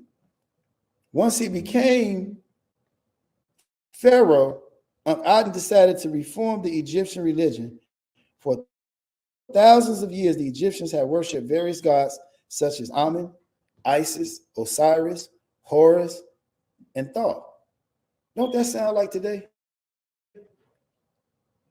Black people in America and they various gods such as Allah, Jehovah, Yahweh, Anu, and some of us subscribe to these gods that I just named. Don't that sound the same? To believe in a single God, or in the temple of mercy, as we say, the eternal divine spirit. So when you ask me about the Toma nation and why don't we stop what we doing and come and get with you and stop perpetrating the fraud, I hope you understanding what our purpose is.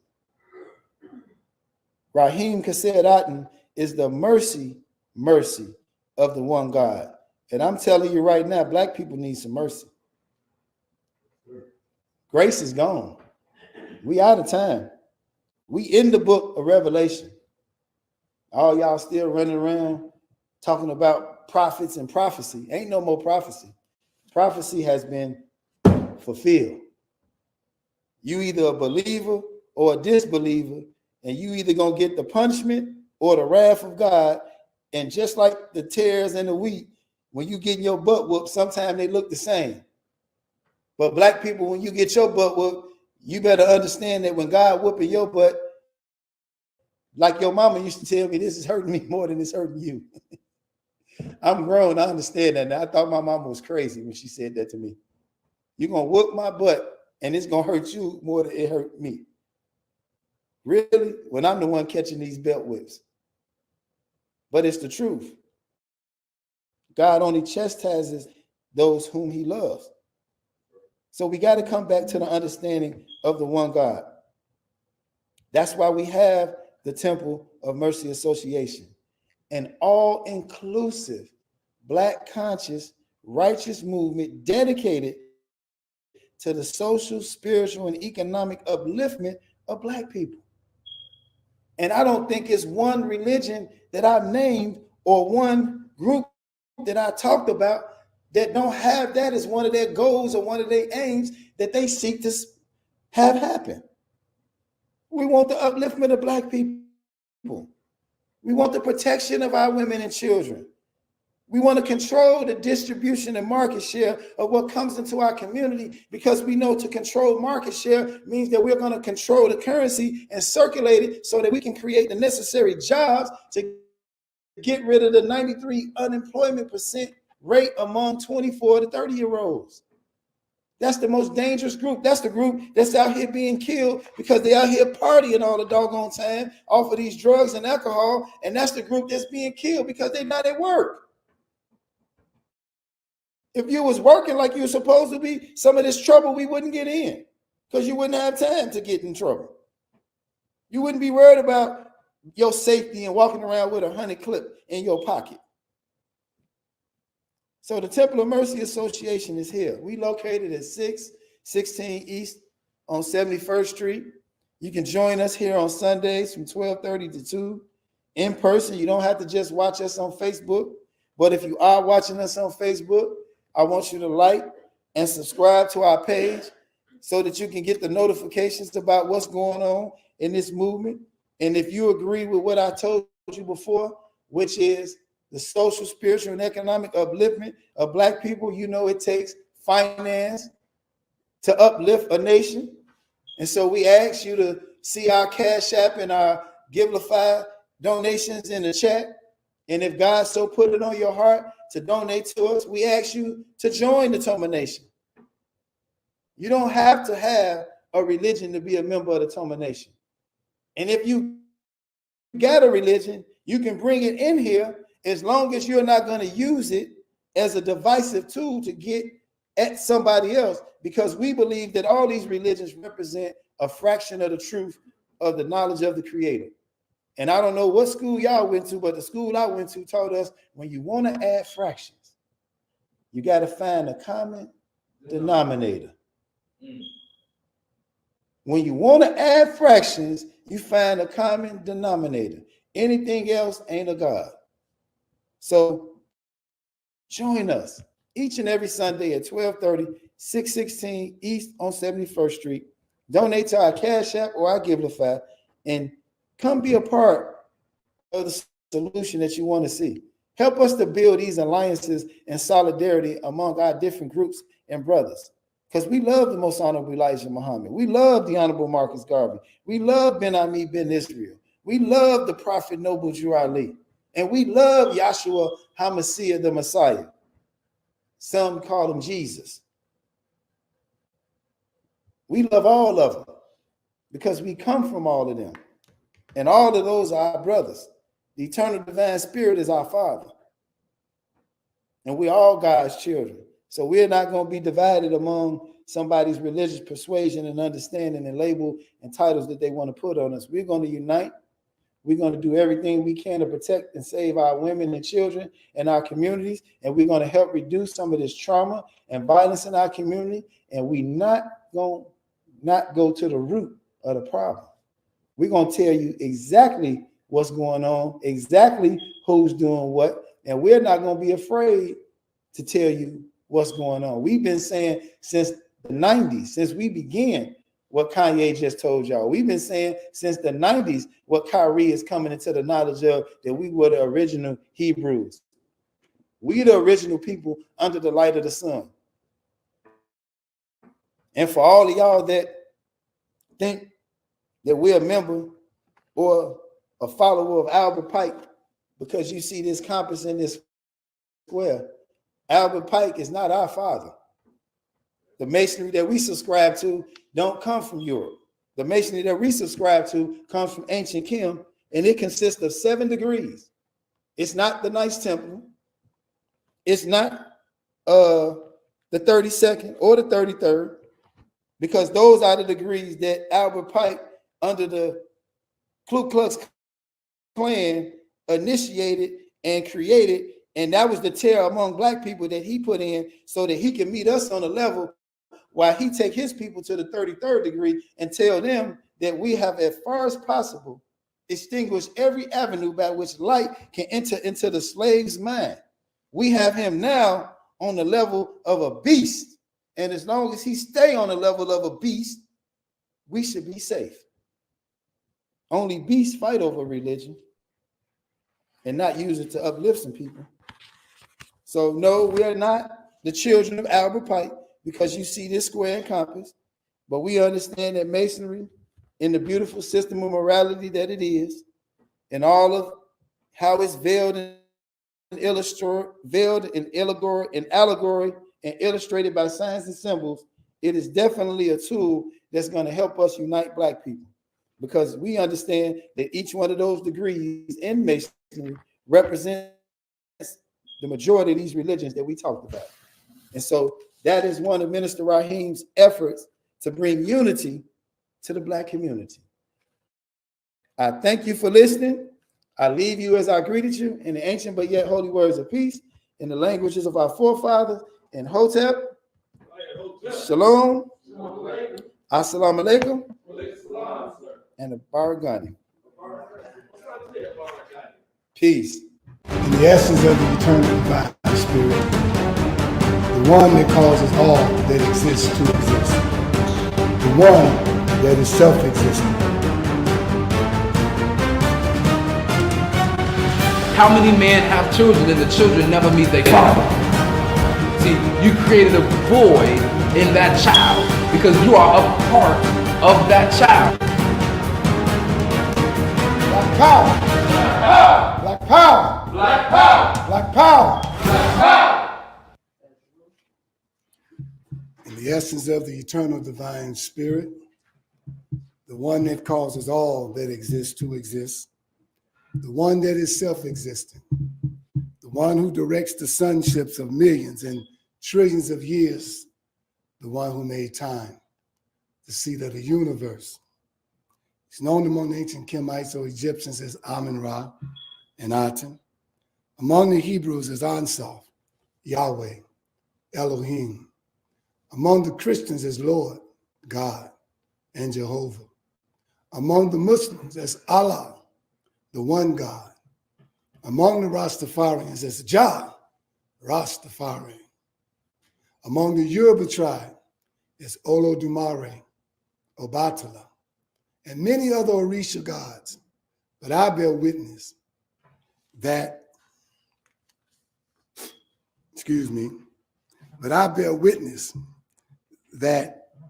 oh Lord, what's I'm doing what Omari did.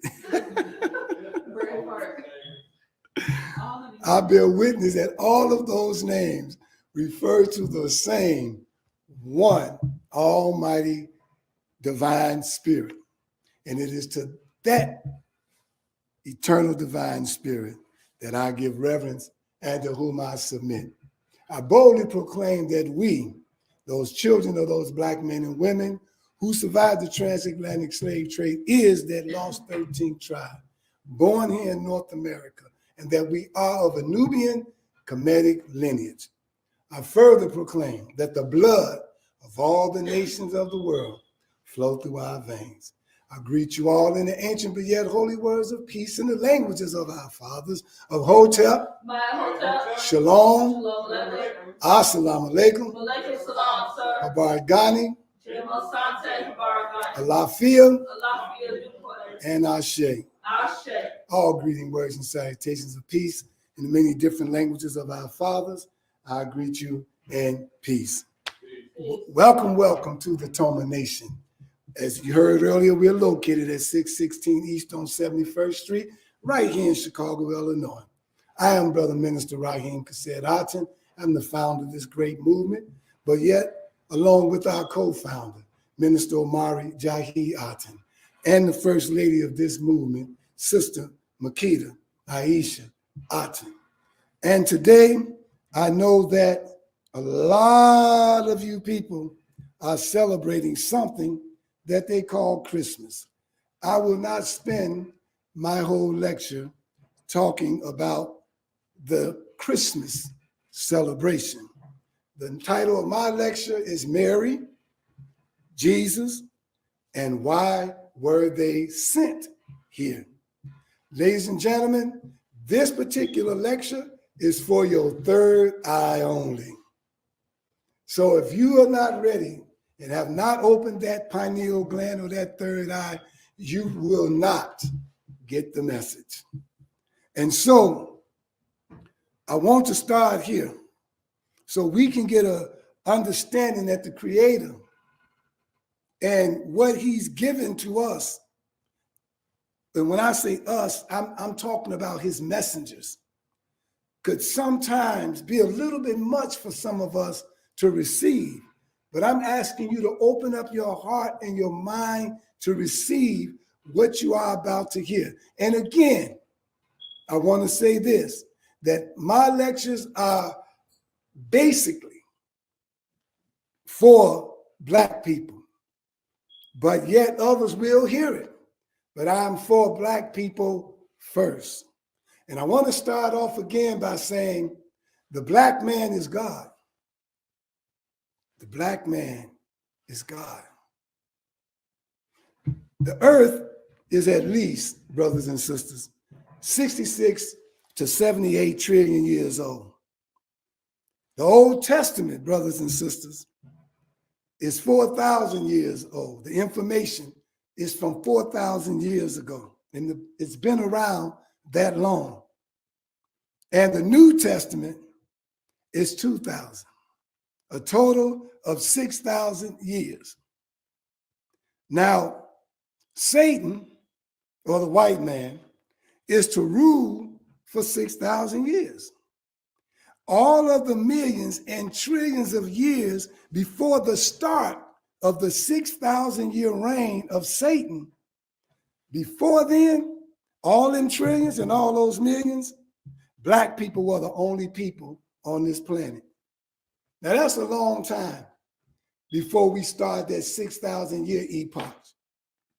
That means that this people that we're talking about has only been on this planet for a little bit compared to 66 trillion and 78 trillion. They're like less than babies. They're like embryos on this planet compared to how long we've been here. Matter of fact, they're like the blood clot when the sperm hit the egg as far as how long they've been here. They ain't hardly been here. But yet they caused all this havoc and all this hell. And so we said that not only did we come with the earth, we were even before the earth. The beginning of the 6,000-year reign of Satan was the beginning of the fall of black people. Now in Toma, we have what we call prescribed readings. And these prescribed readings, they help us in our teaching and in our study to make sure that we give a well-rounded view of the things that are happening in the world, in our lives. And one of those books was or is Black Root Science. We've been saying a lot from this book lately. I want you to know that the person who wrote Black Root Science kind of fit in a pattern that a lot of us have that are great readers who love reading and who are searching for knowledge. And a lot of what he teach goes along with Toma being an all-inclusive, black conscious, righteous movement. And so we don't come under what you may call religion, but we do study all of the religions. And so we do it so we can have a well-rounded knowledge of truly who we are, whose we are, where we come from, and why. I'm gonna leave it just like that. And why. The only way you're gonna know why is to study the minds of those who are connected or hooked into that vibration where truth lives, and then you can draw from it and get the picture that you need to have in your mind to show you where we are, whose we are, and why. Now, I want to read a little bit. Put on your thinking caps, you all. This is for your third eye only. I'm going to read a little something again just to show you that the stuff we're reading in this Bible, it's okay, but I'm letting you know it's dealing with 6,000 years. All right? And when you deal with the Quran, you're dealing with 1,400 years inside of that 6,000. You're dealing with 1,400 years of the 6,000. So you're still in 6,000. All right? Our Earth and solar system were created 78 trillion years ago. As soon as the Earth was ready, 144,000 ancestors came from another star system, the star called Sirius. that was worshipped by the ancient Kemites. They inhabited the earth after preparing it by seeding it with plant and animal life. After about 7,000 years since their arrival, their population increased from 144,000 to 1,008,000,000. Now, why am I bringing this to you? Because I'm going to talk to you about Mary and Jesus. But I need us to understand who we are, where we are. I said that before the Caucasian came into being, we were the only people on this planet. There were no non-blacks on this planet before the beginning of that 6,000 year period. So you got people like Mary and Jesus being born into this world during and under that 6,000 year era, where we didn't need messengers or prophets before then to be reminded of where we fell from. So that's beginning to show you why. But other reasons, one, once you hear this story of Mary and the story of Jesus, you're looking at two holy people of God, Mary and Jesus. And we know that Mary was black. We know that Jesus was black. And so God in his infinite wisdom blessed both of them, knowing that today some wicked cracker would be trying to separate the black family and trying to say that this woman is greater than this one, and this man is greater than that, and he's lesser, he's more. And so he blessed both, the male and the female, to do this job. Just like he knew that somewhere this enemy was going to try to change the definition of what makes up a family. And so through Usa and Aset and Heru, he started the Trinity, knowing that mother, father, and child is the basic prescription, I would call it, or the basic foundation of government and the basic foundation of family. So we got to go back to go forward. We got to go back to go forward, Sankofa. So let's talk about blacks. And some people say we just too black. But I love that. Thank you. The matter of every star and planet in the universe is created in 7 forms. In modern words, these are magnetism, electricity, light, ether, gases, liquids, and solids. The 4th substance, ether, is the central supporting substance of the other 6. Now, I call it the dark matter of space. He calls it ether, all right? So, ether is the central supporting substance of the other 6. It is the womb of creation called space. It is black in color, as one can see by looking out into space at night. This absolute blackness called space not only supports the other substance, but it also gives individual color to all objects, because the color black contains all other colors in itself. Hence, when the 1,008,000,000 original gods made themselves new bodies, they covered them in skin whose color is black, getting it directly from the dark matter in space. Because the gods create all plants and animals from their own bodies, they need to have all colors stored in a single color in their creative germ, which is called the dark dominant germ or gene, the source of what modern people call melanin. Keep your pineal gland caps on. Upon arriving on the first earth, that one mind, the one mind of God, incarnated instantly in 1,008,000,000 bodies, as already said. Half of them, all right, were female and the other half were male. Each pair of male-female gods are called soulmates. They always create in soulmate pairs, even when in large groups, because all creation has a male, female, or negative positive principle.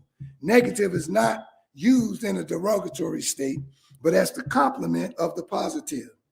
The 1,000,000,008,000,000 original people then proceeded to instantly create perfect plants and animals, called the original totems, from which all evolutionary life forms evolved. They also proceeded to create new stars and planets around the first earth by condensing part of their expanded mind. After living on that first earth for more than 1,000,000,000,000 years, the first 1,000,000,000,000 years, they finalized the plans for the completion of a new, much larger universe. Then they gave birth to their descendants and then passed out of life, which means they ascended.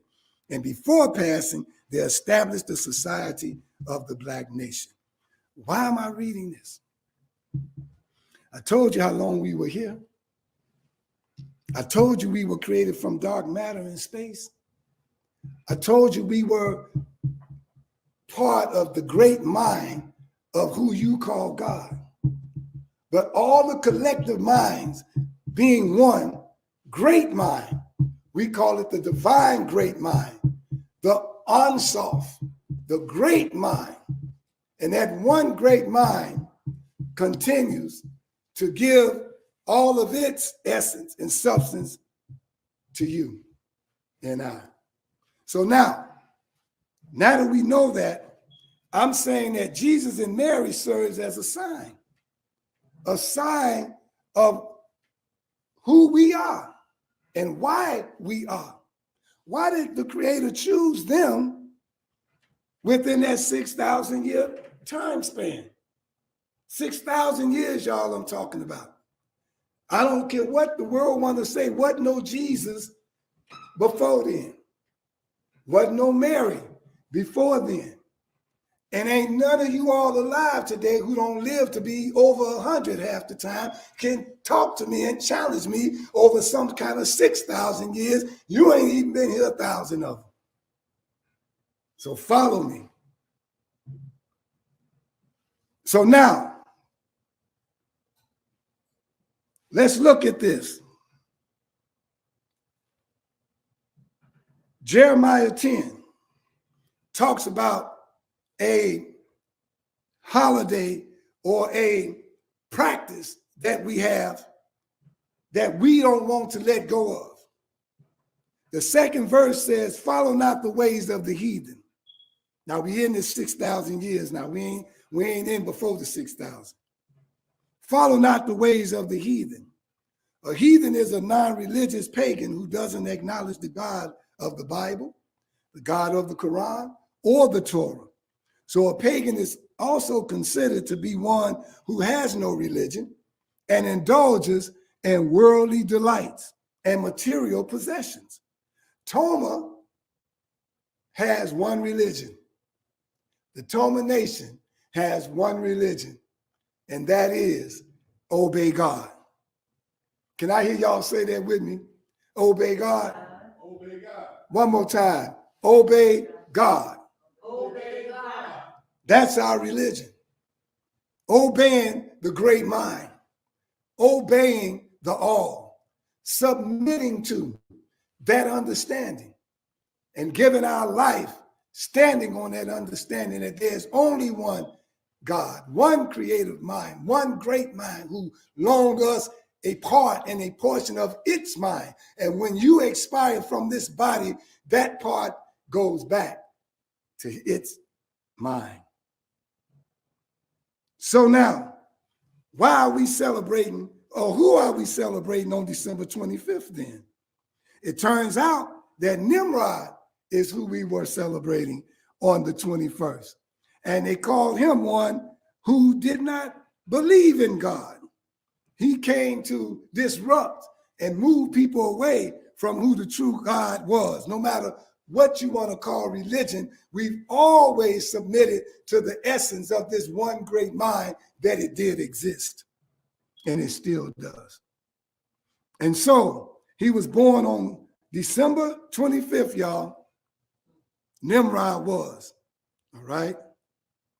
And he worked hard to break the civilization of Moses, 17 centuries after Moses and 3 centuries before the birth of Yashua.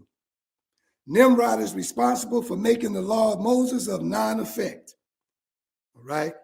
Nimrod had a strange incestuous relationship with his mother. In fact, he married his own mother. All right? Semiramis. I think that's how you say the name, right? Nimrod and his mother rebelled against God their entire life.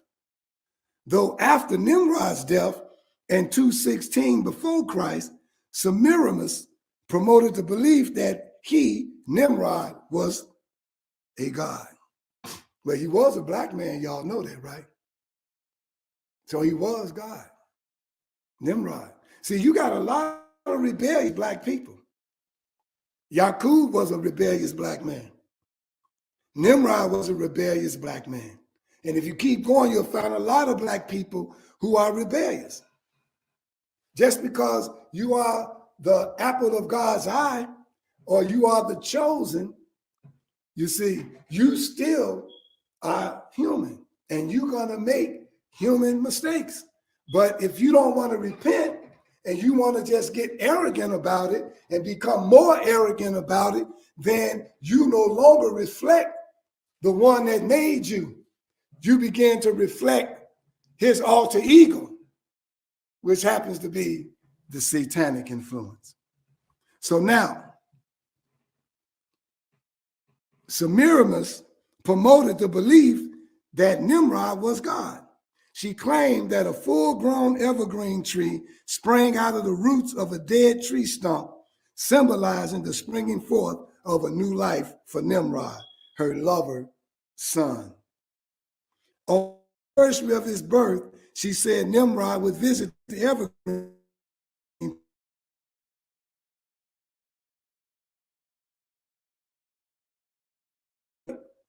the Roman emperor from 306 after the death of Christ to 337 after the death of Christ. He was a well-known pagan and the very first one to convert to Christianity. He didn't want to completely give up his pagan practices, of course, so he mixed in with the teachings of Yashua much of his own pagan rituals and customs. All of this took place at the Council of Nicene, 325 AD. Also, brothers and sisters, at that council was where he placed Easter and the bunny rabbit with the so-called death of Jesus. And most of these pagan holidays are connected to something spiritual, because you all probably didn't know that Halloween is also All Saints Day. All Saints Day. All this because of Constantine putting them both together, including moving the worship of God on the same day as their worship of a sun god, placing it on a Sunday. Oh yeah, these wicked devils did all of that. So I thought I'd bring that up. And you can read about this Christmas tree, brothers and sisters,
of the eternal divine spirit, the one that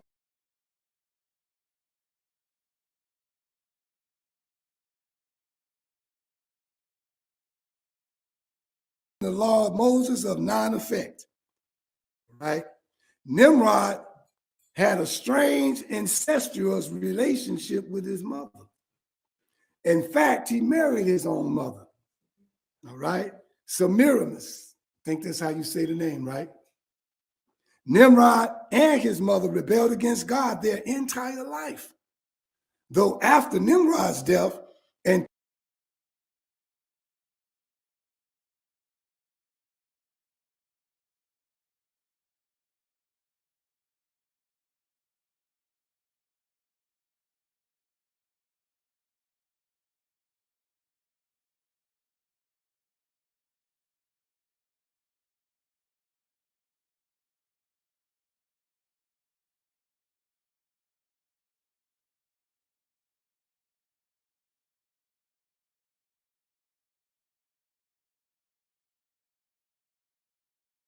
the Lord, pious and faultless before men, for they divided all their substances into three parts, showing you that they had developed a certain kind of devotion to making sure that they don't upset the flow that God had set for them to live by.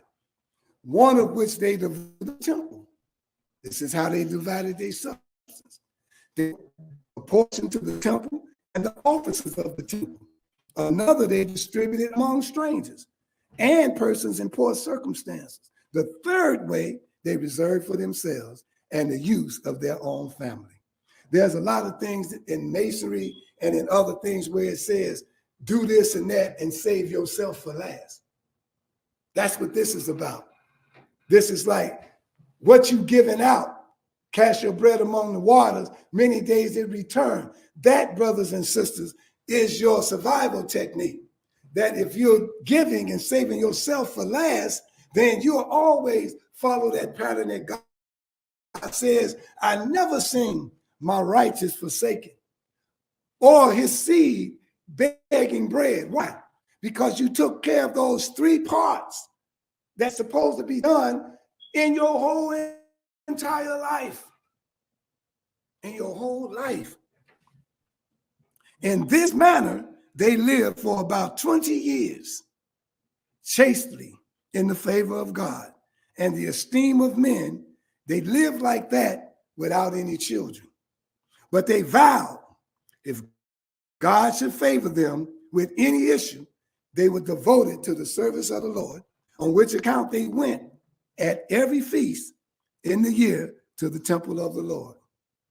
When it came to pass that when the feast of the dedication drew near, Joachim, that's the father, with some others of his tribe, went up to Jerusalem. And at that time, Issachar was the high priest, who when he saw Joachim, along with the rest of his neighbors, bringing his offering, he despised both him and his offering. This is the high priest, y'all. Somebody coming to give their offering, and he despised Joachim and despised his offering and asked him why he who had no children would presume to appear among those who had, adding that his offering could never be accepted to God, who was judged by him unworthy to have children. The scripture having said, cursed is everyone who shall not beget a male in Israel. See, this is part of what we call the doctrines of man and not God. And these church people pushed that. And that's why when Yashua came on the scene, he went against the church. And he went against their doctrines because they caused a lot of havoc in people's families, just like the white man do today. Caused a lot of division and a lot of dissension between husband and wife. See? And so now the townspeople saying something like that, because the reason that was set like that was because the astrologers of his day and time and the astronomers of their day and time talked about and and boasted about a Christ child being born among that group in Jerusalem, in Nazareth, and all the surrounding places. There was a Christ child, a person who would be after God's own heart, a savior even, being given to us. And so at that time, sex was at an all-time high because they wanted to have that Christ child. They rumored that it would be a male because males at that time, they ain't like today, males were and still should be the dominant force in any society. And so everybody's mother or every woman wanted this Christ child. That's what they wanted. And they were looking for a male. Ooh, how happy they would have been. And so here's what happened.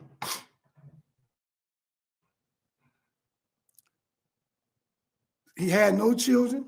So he further said, this is the priest.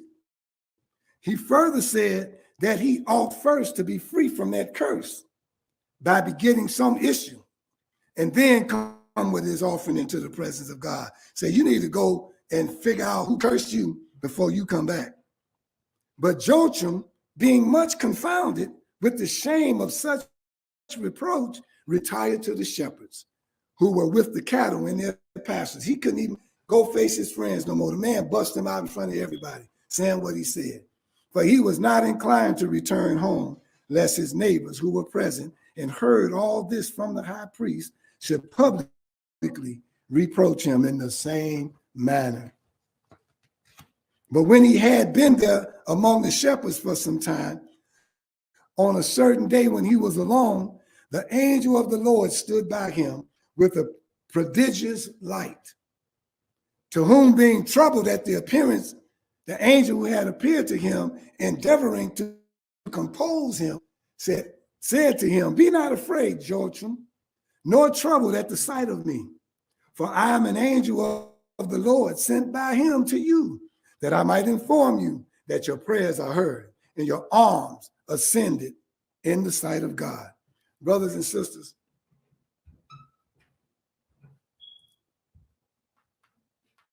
he came from this vehicle and appeared to Joachim.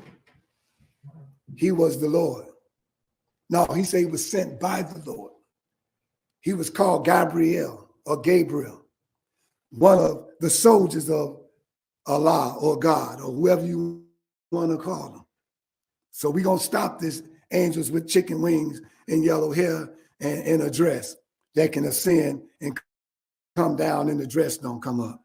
We're not going to be caught up in that. We're coming up out of that. We know that both Bible and Quran gives history. Both Bible and Quran gives history of other beings in men's affairs, being a part of it. And you should know that because they're still seeing sightings. But we need to know why. Let me finish this though. So he told him, don't be afraid. He said, the Lord has seen your shame and heard you unjustly be reproached for not having children. For God is the avenger of sin and not of nature. So when he shuts the womb of any person, he does it for this reason, that he may in a more wonderful manner again open it, and that which is born appear to be not the product of lust, but the gift of God. For the first mother of your nation, Sarah, was she not barren even till her 80th year? At 80, y'all. All right? To her 80th year. And yet, even in the end of her old age, brought forth Isaac, in whom the promise was made a blessing to all nations.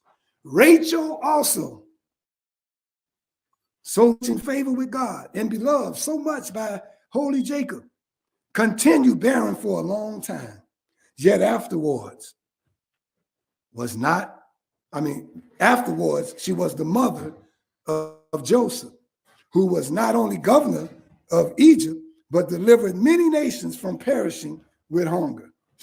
Who among the judges was more valiant than Samson, or more holy than Samuel? And yet both their mothers were barren. See, a lot of y'all don't know that. Y'all keep thinking this was just Mary. We talking before Mary.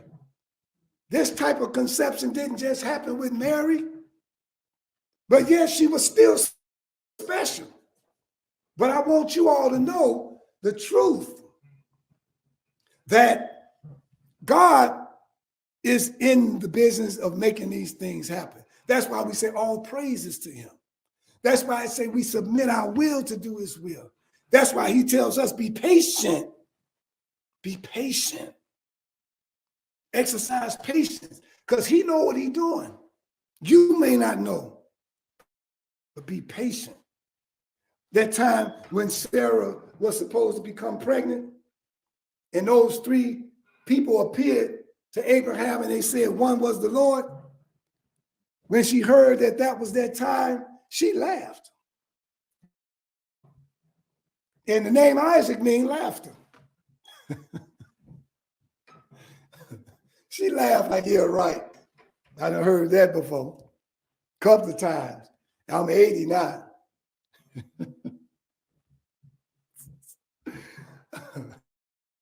Like the 100-year-old lady that was walking around and it was windy outside and she was holding her wig. And her dress was flying up. And the little boy said, lady, you showing all your parts, you know, that down. She said, don't you worry about that, young man. That down there is 100 years old. This is a brand new wig. Really?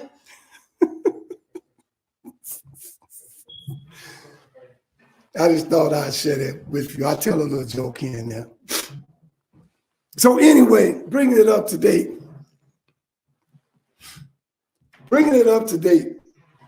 It's showing you that this is a pattern.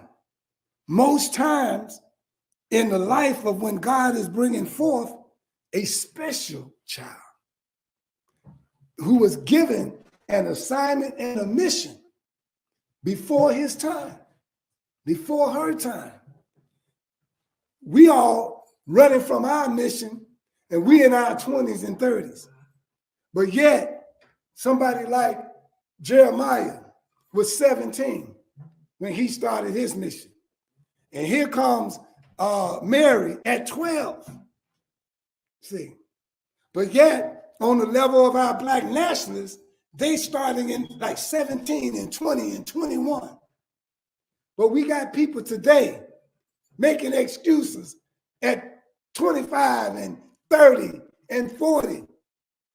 What kind of excuse do you think is going to be acceptable to God who placed you here and showing you the past and how he worked things out?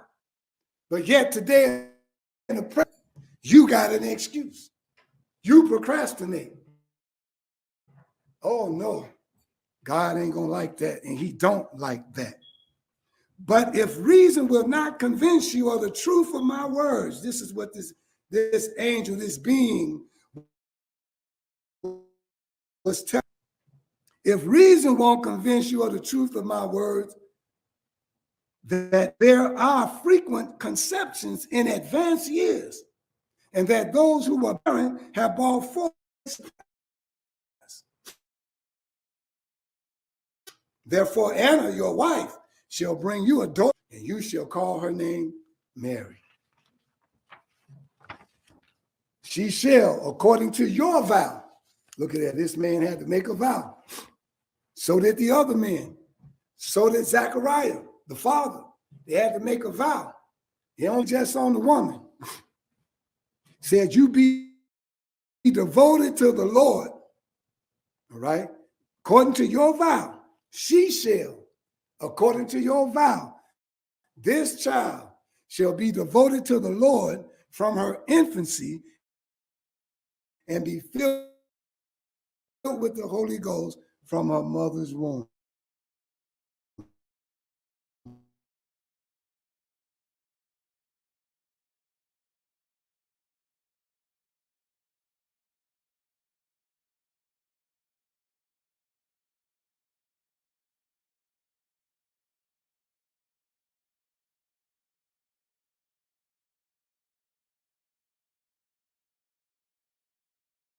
Son of the Most High God, who shall be called Yashua, and according to the signification of his name, be the Savior of all nations. And this shall be a sign to you of the things which I declare.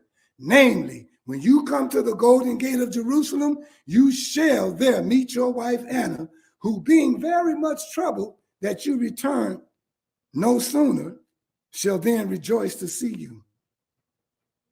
Now, I don't know if they said this in here, but at a certain point in time, he became deaf, mute rather, couldn't talk.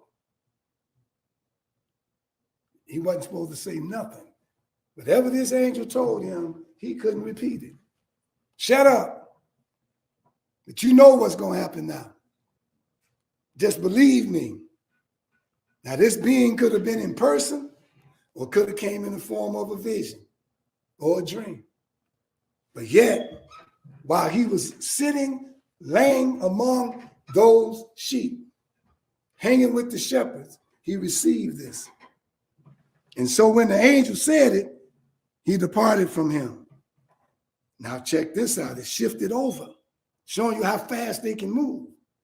Afterwards, the angel appeared to Anna, his wife, said, "Fear not, neither think that what you see is a spirit." So that confirmed that, didn't it? Say, ain't no spirit. You got to know the difference. You got to be a discerner of spirits and things, because the one can be beamed down in your presence and be human. They can be beamed down outside your door in your yard and come and knock on your door, just so you won't be frightened. They can know your path and where you're going and be sitting in the restaurant when you come in. Oh, yeah. Because they read your mind. They speak to us telepathically like they spoke to Abraham and Moses. Well, Moses met them face to face.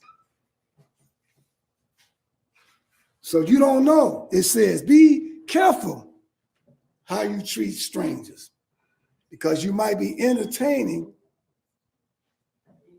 angels unaware. Y'all heard it, boy. I see y'all be in your scripture. Thank you, boy. I heard it come out of 3 mouths at the same time. That's beautiful. So he says, fear not, neither think that which you see is a spirit. For I am that angel who has offered up your prayers and alms before God. See, I told you these beings take your prayers. See, and then they bring it before the person that's in charge of all of them. This is like a protocol or a military unit that's set up. And they don't just make these decisions. They bring it to their boss. And then their boss make the decision on how we going to deal with this prayer. And he said, I offered your prayer and your alms before God. This ain't the great mind now. And I'm now sent to you that I may inform you that a daughter will be born unto you who shall be called Mary and shall be blessed above all women. She shall be immediately upon her birth full of grace of the Lord, and shall continue during the 3 years of her weaning in her father's house, first 3 years at home, and afterwards, being devoted to the service of the Lord, shall not depart from the temple till she arrives to years of discretion. In a word, she shall there serve the Lord night and day in fasting and prayer, shall abstain from every unclean thing, and never know any man. That means she's going to remain a virgin until that time to give her that insemination that she's going to receive.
the essence of the eternal divine spirit.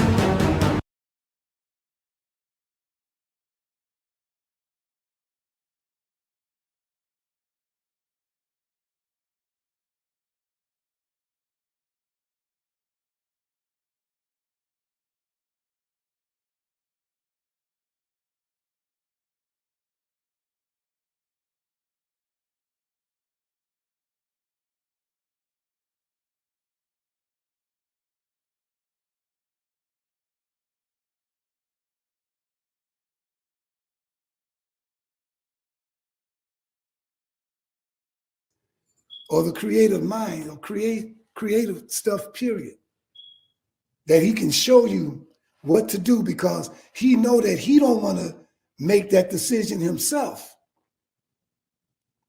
He don't want to feel guilty that he made the decision. He want a higher authority to intervene so that when he make that decision, he don't feel guilty. Because the people might try to make him feel guilty, but he don't have to feel guilty because he know it came from on high. It came through the pineal gland. It came from the dark matter in your subconscious mind, in the back of your head. It came from there, which represents space, the whole space out there, the whole universe. And that eye that's facing that area, it has a retina attached to it, but it's facing the cerebrum, or whatever y'all call this, cerebellum. And so it helps when you're dealing with your subconscious mind. So he taps back into the universe. He taps back into space through prayer in order to get a message on high. Tapping back into the great mind who loaned him a part of that mind to become one with it, to make the proper decision, so that all that happened after that is what we read about today. Wouldn't be so if he would have just took it upon himself. Peace, peace, Brother Adverb. And so he went to pray. And behold, when he prayed, an angel, another being, even Zechariah met these beings, came to him and said, Zechariah. Zechariah said his name twice. Go forth, call together all of the widowers among the people, showing you that everybody he called were once married. They were widowers. Because the first group that were in the palace, they couldn't come up with what to do. So Zechariah went and prayed, and God said, sometimes you got to step outside of your circle to do what got to get done. Because in the circle, they don't have the answer. And so this angel told him, step outside the circle. Go get a bunch of widows, men with experience, and bring them in. Let's see what we're going to do with Mary. And so said, let every one of them bring his rod, and he by whom the Lord shall show a sign shall be the husband of Mary. And the criers went throughout all of Judea, and the trumpet of the Lord sounded, and all the people ran and met together. Joseph, throwing away his hatchet, he was working, went out to meet them, and when they were met, they went to the high priest, all of them. See, a lot of people say they drew straws, and here they say it was a rod. But some kind of way, they used something to show how they were going to pick which one of those widows was going to take Mary to themselves, but not have sex with her, but watch over her, because she was 12. So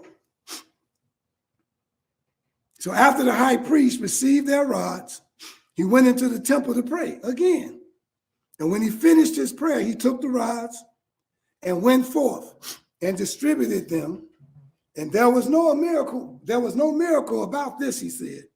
He said the last rod was taken by Joseph. And behold, a dove proceeded out of the rod and flew upon the head of Joseph.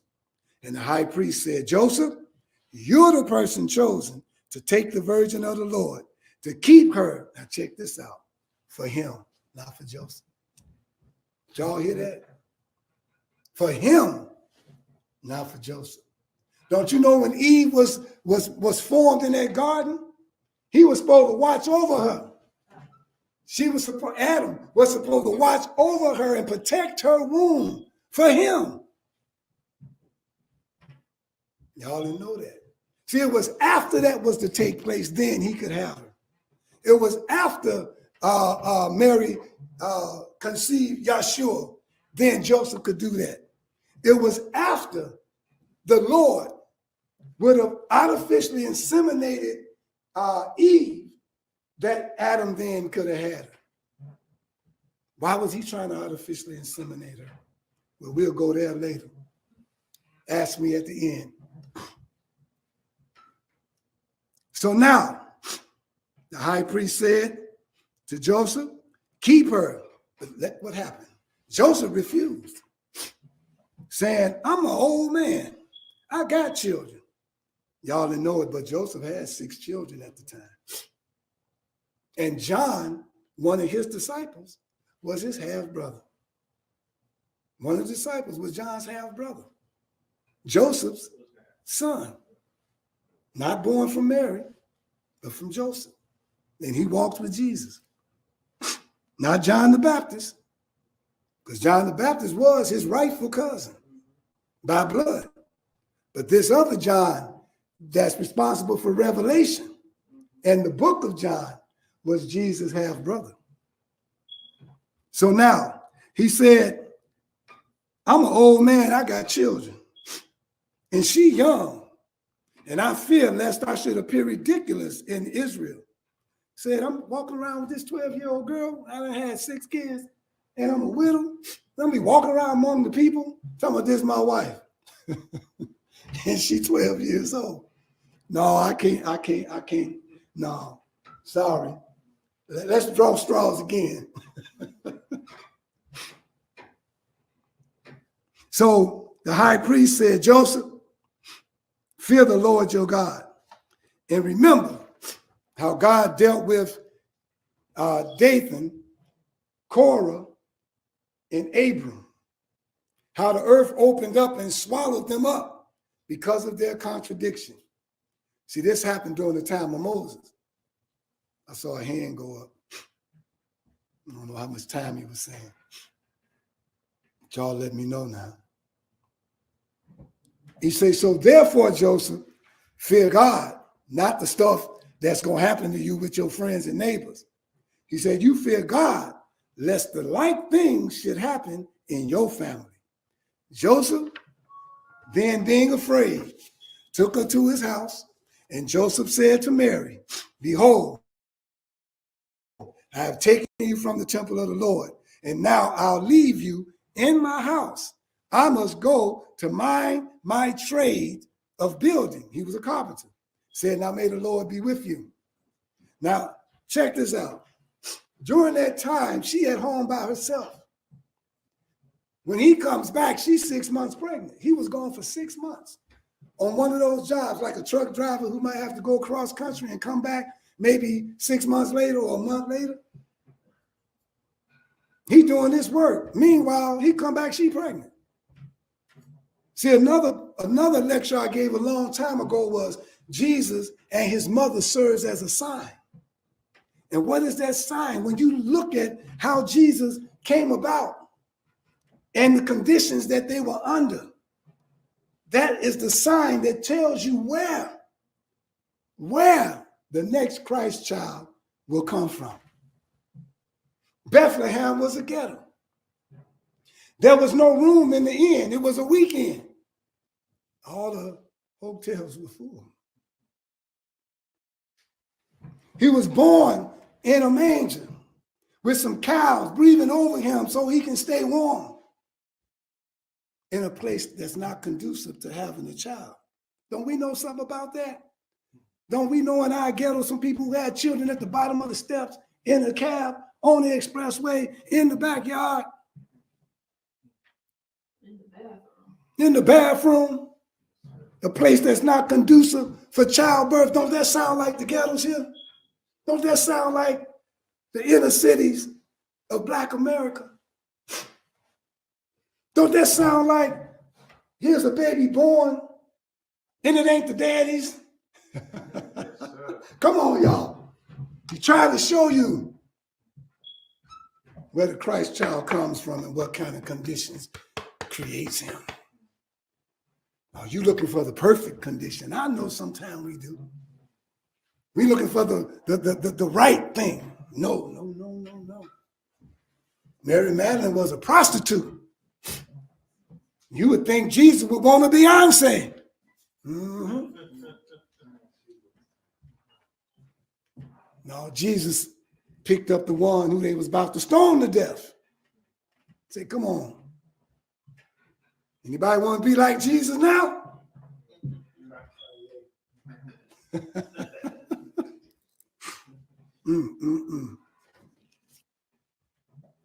So here's what happened now. That when Joseph came back, she had became pregnant. Let's see what happened. And it came to pass in the council of priests, it was said, let us make a new veil for our temple. And the high priest said, come together, bring together me 7 undefiled virgins from the tribe of David. And all the servants went out and brought them into the temple of the Lord. And the high priest said to them, cast lots before me right now. Who of you shall spin the golden thread? Who shall spin the blue? Who shall spin the scarlet? Who the fine linen and who the true purple? Then the high priest knew Mary, that she was of the tribe of David, and he called her, and the true purple fell to her lot to spin. And she went away to her own home. Purple, the violet flame. Purple. Anything that's under the violet flame, if it's not righteous, burns up. Then they even talking about the color purple. Purple, the 6th level of the chakra. Moving into the pineal gland. The 3rd eye. Why did she get that one? She's a woman. They don't get this to women. Women ain't supposed to be that deep. Women ain't supposed to be priests. Women ain't supposed to be pastors. Women ain't supposed. Wait a minute here. We ain't got on Jesus yet. We talking about Mary.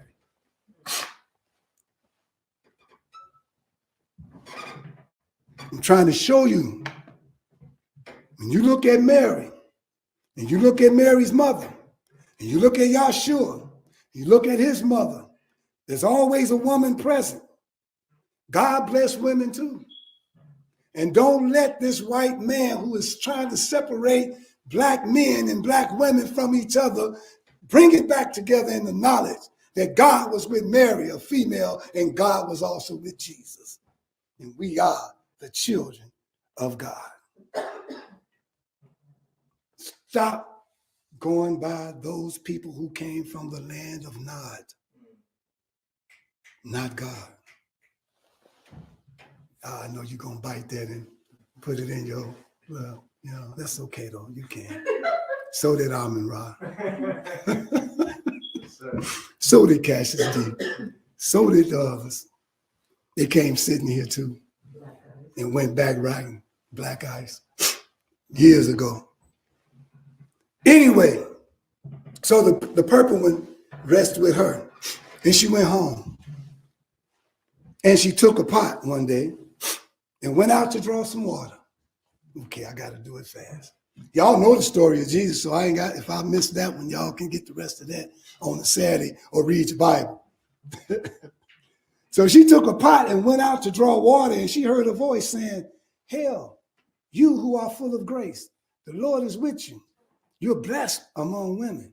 And she looked around to the right and to the left to see from where the voice came, and then trembling, she ran in the house. And laying down the water pot, she took the purple, sat down, and began to work on it. Now, in between this angel appeared again and said, "Fear not, Mary, for you found favor in the sight of the Lord." And when she heard it, she reasoned within herself what that sort of greeting meant. And the angel said to her, the Lord is with you, and you shall conceive. To which she replied, what shall I conceive by the living God and bring forth as all other women do? Now you all can read in the Holy Quran, Surah 19, verse 16 to 21, that surah is called Mary. All right. Now remember, she at home. And some man in her backyard peeping through her window, watching as she spin this yarn or whatever it was, thread. Came to get some water, and he said something. You know how some guys do to try to get the women, they do this part of their courting and, you know, trying to get her to know, you know, playing game. Now, a lot of people say, but wait, this is an immaculate conception. Yes, it is. It was immaculate from the start because the mother couldn't have a child, her mother. And so now the Holy Quran says when she asked God, or not really God, but that angel, how can I have a child when I've never known a man? And then the Elohim, the God family responded, speak,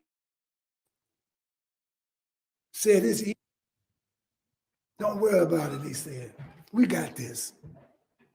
And it says in the Holy Quran, we sent to her our spirit in the form of a well-made man. But you don't want to read the Quran. You like hocus pocus. You like this thought of some ghost came over her and had sex with her. You like this little fairy tale story about angels with chicken wings and yellow hair and dresses. You love that story. You don't want to let go the description that the white man gave you. You want to stay in the dark, and that's why you can't be God, because God don't play with fairy tales. God deal with truth. Wake up, black man. Wake up, black woman. I got 6 minutes. So now, when he heard it, she reasoned with herself. I read that part. So it says, well, this is the Quran part. I think I said this already. I sure did, so I'm not going to go there. I read that part of the scripture. She said, so I seek refuge from you, most gracious, if thou doest fear God. And he said, I'm only a messenger from the Lord to announce this to thee, the gift of a holy child. So all that's dealing with when he came into the, you know, back to the lost books. The angel replied, not so, Mary. The Holy Spirit shall come upon you. The power of the Most High shall overshadow you. Therefore, that which shall be born of you shall be holy. So could it be that the Creator could place his spirit in a man that she didn't know, that knocked her off her feet with all that good old talk, and he had sex with her, and she felt comfortable with him. And then she became pregnant. But now 6 months later, her husband comes home. And even in the Bible, it said he was embarrassed that she was pregnant. He was angry, and he went in his room to think and said, how can I get rid of her without them noticing that I got rid of her? How can I put her away privately, it says. I can't walk around now. It was already embarrassing. I'm walking around with a 12-year-old. Might call me a pedophile. Now she walk around pregnant, and they know I was gone. They know I was gone for 6 months. So I ain't got to say nothing. They already know she done did something with somebody while I was gone. I'm mad. And then we know that again an angel appeared and said, hey, hold back, Jim Shoe. Y'all didn't know they talk like that. Talk 2020, you know, that kind of thing. And he said, don't you dare kill your wife. Pump your brakes. Pump your brakes. got this. We did it. Back up. And he said, okay, I'm not going to do that. I'll be the stepfather. Does that sound like someone like us? Stepfathers?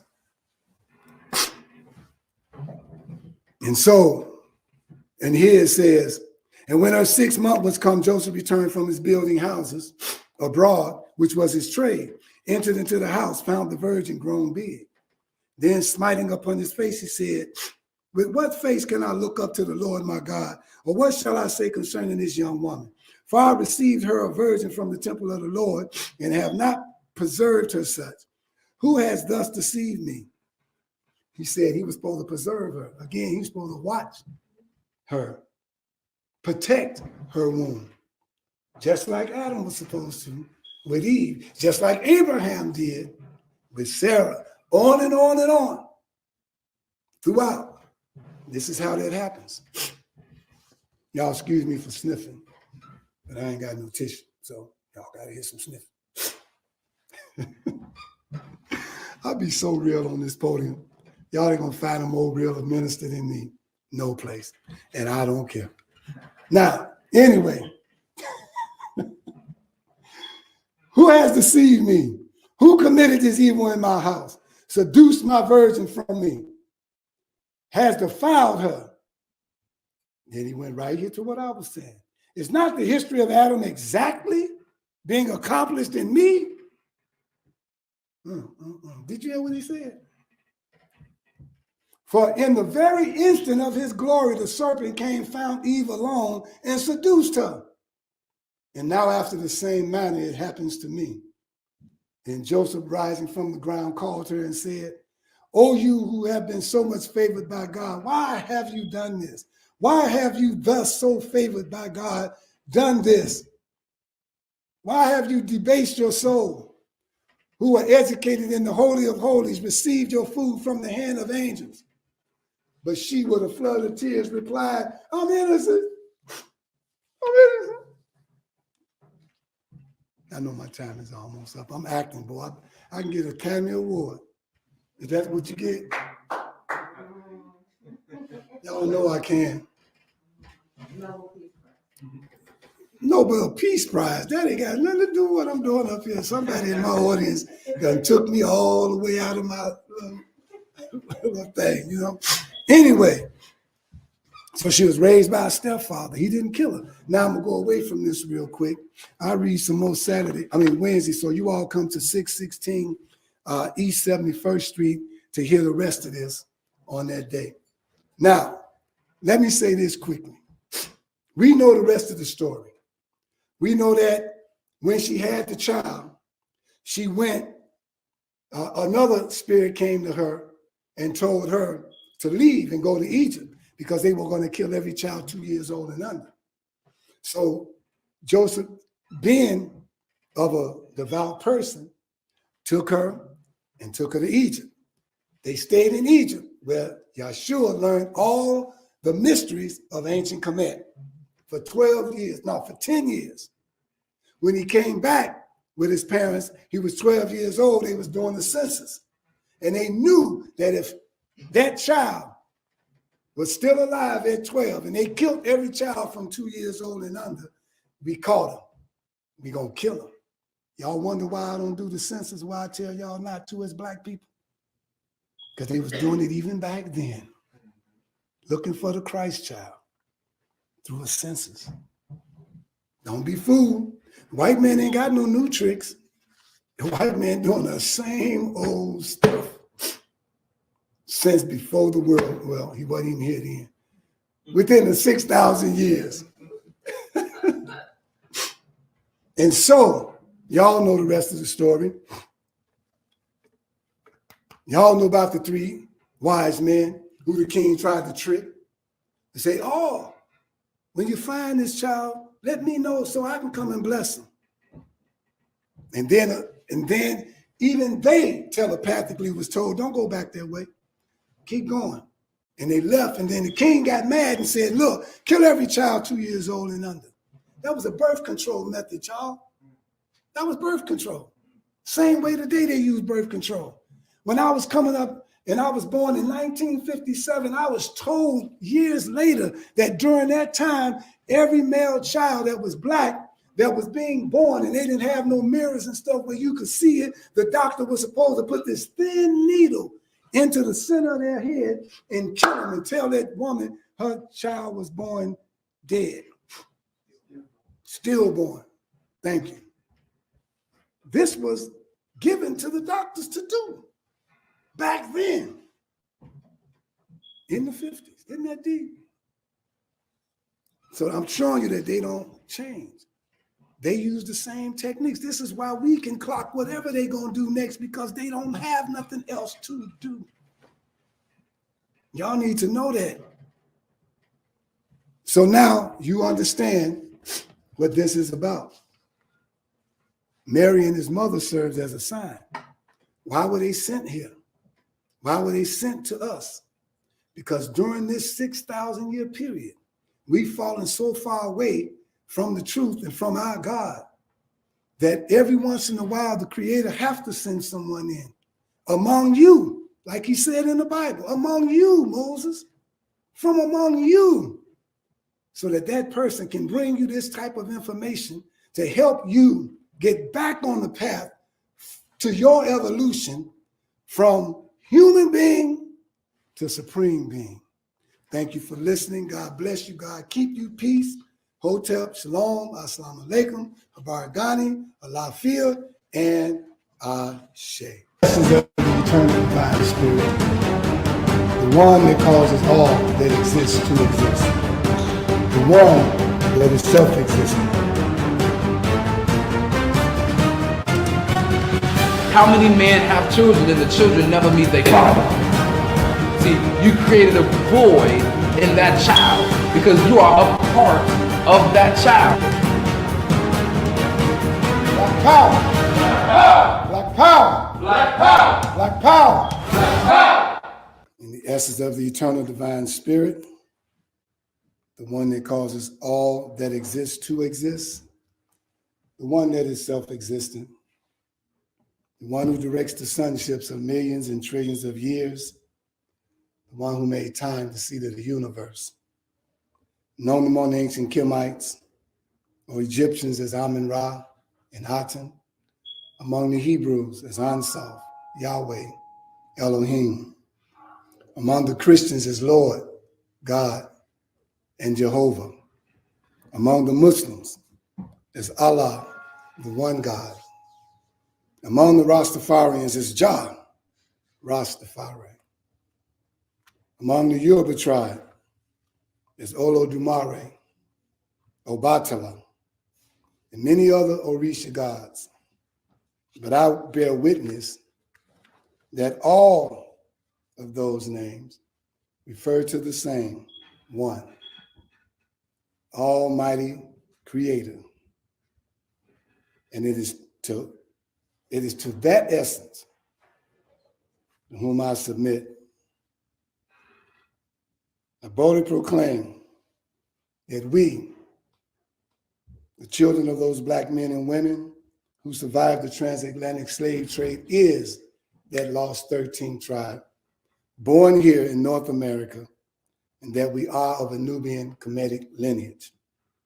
I further proclaim that the blood of the nations of the world flow through our veins. I greet you all in the ancient but yet holy words of peace in the languages of our fathers of Hotep, Shalom, Assalamu Alaikum, Habaragani, Alafia, and Ashe. All greeting words and salutations of peace in the many different languages of our fathers. I greet you in peace.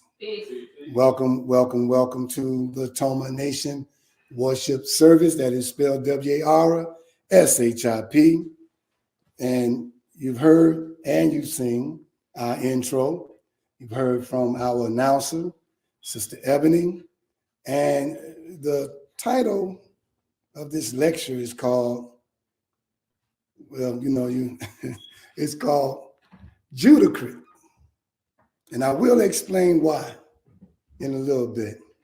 But I am Brother Minister Rahim Aten, along with the co-founder of this movement, as you saw in the opening, Brother Minister Omari Jahi Aten, and the First Lady of this movement, Sister Makita Aisha Aten. And the Temple of Mercy Association has been around since 1990. And we've been through our trials, our tribulations, and ups and downs that mostly everyone in every movement go through. But yet, we survive. And we are surviving. Amen. To move forward with what God has given us to do, which is our part in the uplifting of Black people here in the hellholes of North America. Judicus. It's a word that was coined by me early this morning. And it's a combination of being a Judas and being a hypocrite. They kind of go hand in hand. And during the month of January, it bleeds all the way into February, knowing that we have what you call our prescribed readings. Normally during this month, we talk about Dr. Martin Luther King Jr. We speak on Dr. Khalid Muhammad, and give or take every once in a while, we speak on Noble Drew Ali. And the area that I usually focus on usually deals with those in his movement that betrayed him. And if you go back in the past to any lectures that you've heard during the month of January, you will see that it centered around hypocrisy and Judaism. I shouldn't say it that way. Let me see it right. Judaism, because somebody will get me on that one. I don't want to say that. But I have said many times, and I'm going to read a little bit before I really get to talking, because you know I'll talk for a minute and don't read nothing. But many times you've heard me say that this world through social media was erasing the notion or even the thought of the idea of a Messiah or a messenger or a savior being born into this world to deliver a people. They are erasing that in social media, and they're redefining for us who and what the churches or synagogues or temples should be viewed as, which means if they view those entities as a business, then they are viewing the ministers or priests or imams as businessmen. Let's be it. You know, is that correct?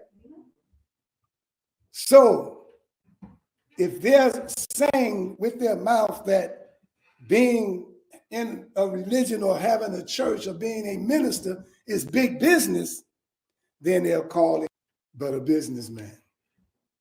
So if they successfully remove that light, then the next group they would have to deal with would be the nationalists. Because anything that looks like it's a threat to what they have established, they have to work hard to get rid of it. Now, at one time, all they had to deal with was radio and TV and newspapers. And so they controlled that pretty good. But they don't have as much of a control over social media as they would want to, because it still gets out some kind of way or another through TikTok or something. Some of these truths, they still come out. And they have to get rid of the notion of a person being a nationalist. And in order to do that and erase that, they got to make any nationalist or any group that don't agree with the policies of America, they have to make them become terrorists or any negative thing that they can. Now, I don't want us to forget that the government itself in 1832, a speech given by a senator, Henry Berry. And in that speech at the House of Burgesses in Virginia, he said, "We have as far as possible closed every avenue by which the light may enter the slave's mind." So erase that notion of religious people or men of God coming into the world. Erase that notion of a savior. Erase that notion of a messenger, and then all hope is lost. Then you build all your hope on what they say the future of the planet is, or what they say the future of man and mankind is. We have to follow what they say. And so they said that if we could extinguish his capacity to see the light, then our work would be complete.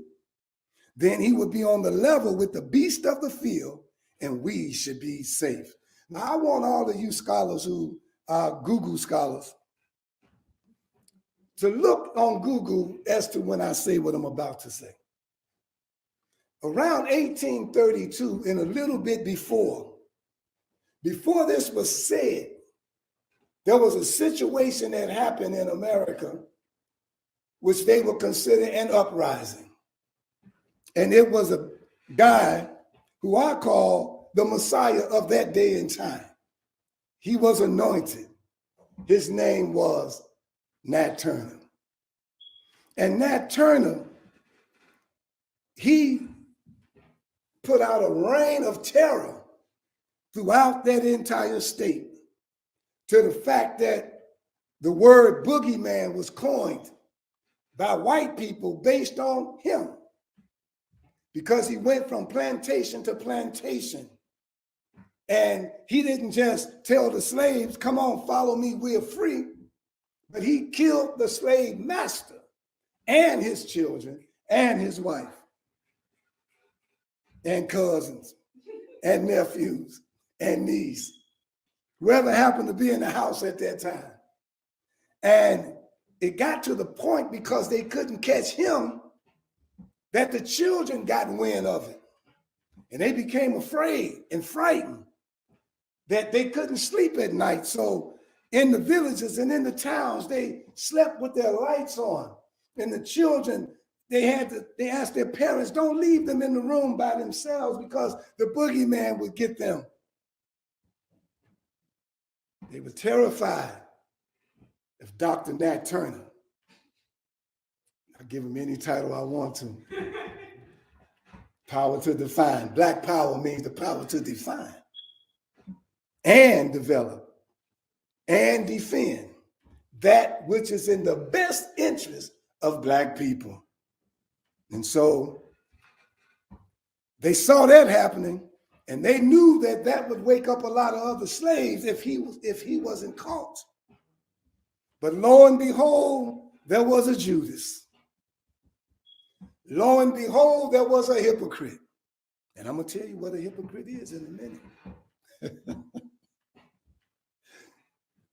And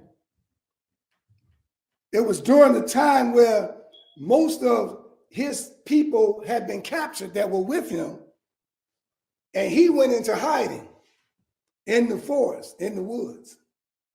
No one could find him, but he had one person that he trusted, usually the one, I hate to say it, usually, but not always, the one that's around you the most, the ones that's the closest to you all the time. Once the enemy find out who he is, they have already said in their heart that every person has a price. And so this was the man that was coming to see Nat Turner to make sure that he ate.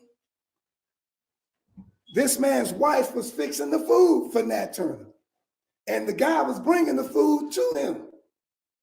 This was the guy that was bringing him back information on what the people were saying about him. But yet this was the same guy that turned him in for a nice price. You know, that's what Judas did to the Messiah, the anointed one, for a good price. I guess 30 pieces of silver was a lot of money back then. Today a link card would suffice. Y'all know I'm telling the truth. Give a person, increase their link, they'll tell. Am I right? I had to go that low. You know me, I'm going to go low. I ain't going to hit high, I'm going to hit low because I want our brothers and sisters to understand the degree of what I'm saying when I talk about a Judas or a hypocrite. So I'm going to deal with it on the level of where we coming from in the ghettos of North America. A fifth of wild Irish rose would do. If all he could afford was a half a pint for 3 or 4 years. A fifth would get it. A fifth of wild Irish rose would get him to shoot somebody. Y'all know I'm telling the truth. He said if we could extinguish the capacity to see the light, our work would be complete. So when they caught Nat Turner and they hung him and then they tarred and feathered him and cooked them in a pot. Said then he, talking about the slave, would be on the level with the beast of the field and we should be safe. At that time, they wasn't allowed to read, so they kept that light from the black man or the slave. But then later on, a free black man named David Walker. Y'all need to look this up, Mr. and Mrs. Google scientists. David Walker, a free black man, all right, decided that, because see, at that time, you still had people as slaves and you had some that was free. David Walker said he wanted to free a few slaves. I mean, he came up and he was born into a family that was already free. So he started having secret meetings with some of the freed slaves and saying what we gonna do in order to save some of our brothers that's still over there, brothers and sisters that's still slaves. Lo and behold, that was a Judas among them who said that he's about to mess up some opportunities that we have fought hard to get to be in our free position right now. I can't let him do that. We worked too hard to get to this point. And him and some others was whispering on the side saying, what we gonna do? And they went and told on him the day before they was gonna make the move. And they arrested everybody, got rid of David Walker. David Walker wrote something called an appeal. This is when they was taking him to court. Look it up in your thing. It says David Walker's appeal. That's right. And boy, is it powerful. I would pray that somebody would read it one day on the podium so it can be out there and you'll know what it's about. But those two people is what prompted this man, Senator Henry Berry, to say what he said, because there wasn't no others out at the time. Just like they got rid of our leaders, they got rid of the main two, the slave and the freed one. And now they said, we'll be safe. And they will be on the level with the beast of the field. We ain't got to worry about it no more. But anytime there's an insurrection, we got to snuff it out. You see, the Temple of Mercy Association was created to be a resistance movement, whether you know it or not. That's what it was. And an activist movement. In other words, they got for it. a black separatist movement. See, they make these words sound so bad. See, but what's wrong with being a black nationalist? What's wrong with wanting something of your own? What's wrong with being tired of begging for everything? What's wrong with saying we want to be on equal footing with the other races on this planet, being able to, what you call it, in the stock market, trade and deal with commerce and what do they call it when you buy stuff from other countries and bringing it over here? Import, export. Thank you, because I ain't the economist, but I know what it's supposed to be. Now, where's the black man in all of that? Where's the black woman in all of that? And every time one of us lift up our head to be out from under the clutches of this white man and his world system, where they all, whether we're still on the stock market or not, treat us as if we are. And that's a commodity. One way or another, they treat us like they treat the proverbial pig. Every part of us is worth something. Am I lying or telling the truth? Boy, boy, boy. Down to our melanin, down to our fingers costing, down to our toes cost, our eyes, our kidneys, our heart, our lung, our skin. Do they miss anything?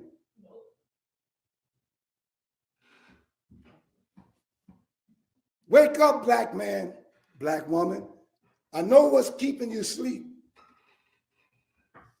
What's keeping you asleep is you just believe the only golden opportunity that you can have is if you are sitting in the lap of your oppressor. And that's your problem. That's your problem. We talk about sitting at the table, or else we would be on the menu. And you didn't hear about the man that sat at the table and saw he was still on the menu. They don't care how far they let you in their world. The only thing that happens to you, the further you get in their world, you learn what they think about you.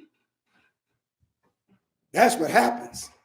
And now you got to walk around muzzled, because if you tell it, they're going to kill you, or they're going to say you're crazy. Can't do like Kanye, because some of you all, as you get income, you spend it so fast that you're always in debt. So you become a millionaire, but you be $1 million in debt, so you still broke. So when you get up to 11 billion, and you got $11 billion worth of bills, you can't afford to do what Kanye did and fall down to 800 million and still feel okay, because you'll still have $1 billion in debt that you got to pay. You might not see nothing happen like that, what Kanye did, for years to come. And it took that kind of individual and his outlook on money to be able to do what he did. He didn't do it to lose money, brothers and sisters. That was not the reason he did it. He knew he was going to lose money, but that's not why he did it. First thing he did, and he understood, was it's going to be a sacrifice. And that's what most of us don't want, is to make that sacrifice. Anything you decide to sacrifice for the good, you should be able to come together with those of like mind and figure out a way, working together, how we can help supplement your income so you can at least have food, clothing, and shelter. I didn't say brand name, but food, clothing, and shelter. Who said we can't come together, brothers and sisters? And if someone is tied to this world when it comes to their income, they got all these abandoned properties and buying up lots. Why couldn't we come together and say, look, don't worry about that. You need to be out here on the battlefield with us. We're going to come together and buy that house, fix it up. You can stay there. Why? Because you're a member of the movement. What movement, brothers and sisters? The resistance movement. Because you resisted, you with us. We got to take care of you. You resisted, you with us. Bring all your goods in that you got to help keep us up and moving and running, to help keep us healthy, to help keep us on the battlefield. Brothers and sisters, I know I sound kind of crazy, but can't you see we at war? Can't you see that black people have been given guns, but yet at the same time taking away opportunities that would pull them up out of their impoverished condition? The opportunity is taken away. But you can have the guns. That's okay. We'll give them to you. We'll give you the bullets. So look at our community. Just look at it. Look. Don't one of them little bullets look like a bomb? Look at them. One of them little bullets, another one look like a missile that you launch. All you looking at is miniature missiles being launched every day, every moment, every hour. We are at war. When they pull that trigger and the firing pin hit it, it's just like back in the medieval days when they lit this thing and pulled the trigger and shot the cannonball over there and hit the castle. Am I right? All we're looking at is a smaller version of warfare. Missiles being fired every day and every night. People getting blasted. We're at war. I don't know how you want to see it, but we are at war. And when people like Kanye do what he do, I know that God approves of it, because in Matthew 5, verse 14, he says, ye, there it is, are the light of the world. Yea, a city that is set on a hill cannot be hid. Neither do men light a candle and put it under a bushel, but on a candlestick, and it gives light to all that are in the house. So let your light so shine before men that they may see your good works and glorify your Father which is in heaven. So now we look at those two Judases, the one with not Marcus Garvey, but Nat Turner, the one with David Walker. You didn't see too many hypocrites and Judases with what's her name? The lady, Harriet Tubman. Yeah, you didn't hear about him. Wasn't no media. Wasn't no newspaper when she shot him in the head, when she left him dead on the road. She just had one rule. And that kept out all hypocrites and Judases. Maybe we need to adopt it. I'm just saying. She had one rule. And that rule was, if you're tired and you can't keep up and you can't make it to the next spot, we ain't gonna leave you. And we ain't gonna leave you with a couple of sticks of chewable meat, jerkies. We're not gonna leave you with some of them and dig a hole and hide you. We gonna kill you.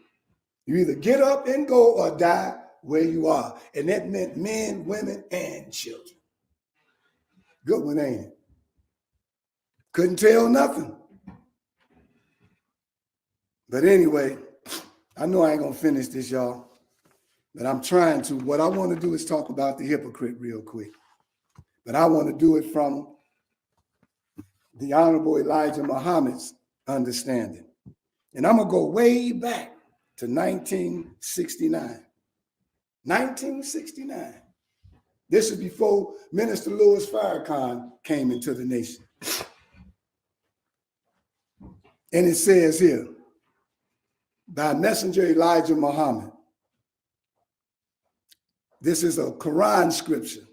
In the name of Allah, the Beneficent, the Merciful, when the hypocrites come to thee, they say, we bear witness that thou art indeed Allah's messenger. And Allah knows thou art indeed his messenger.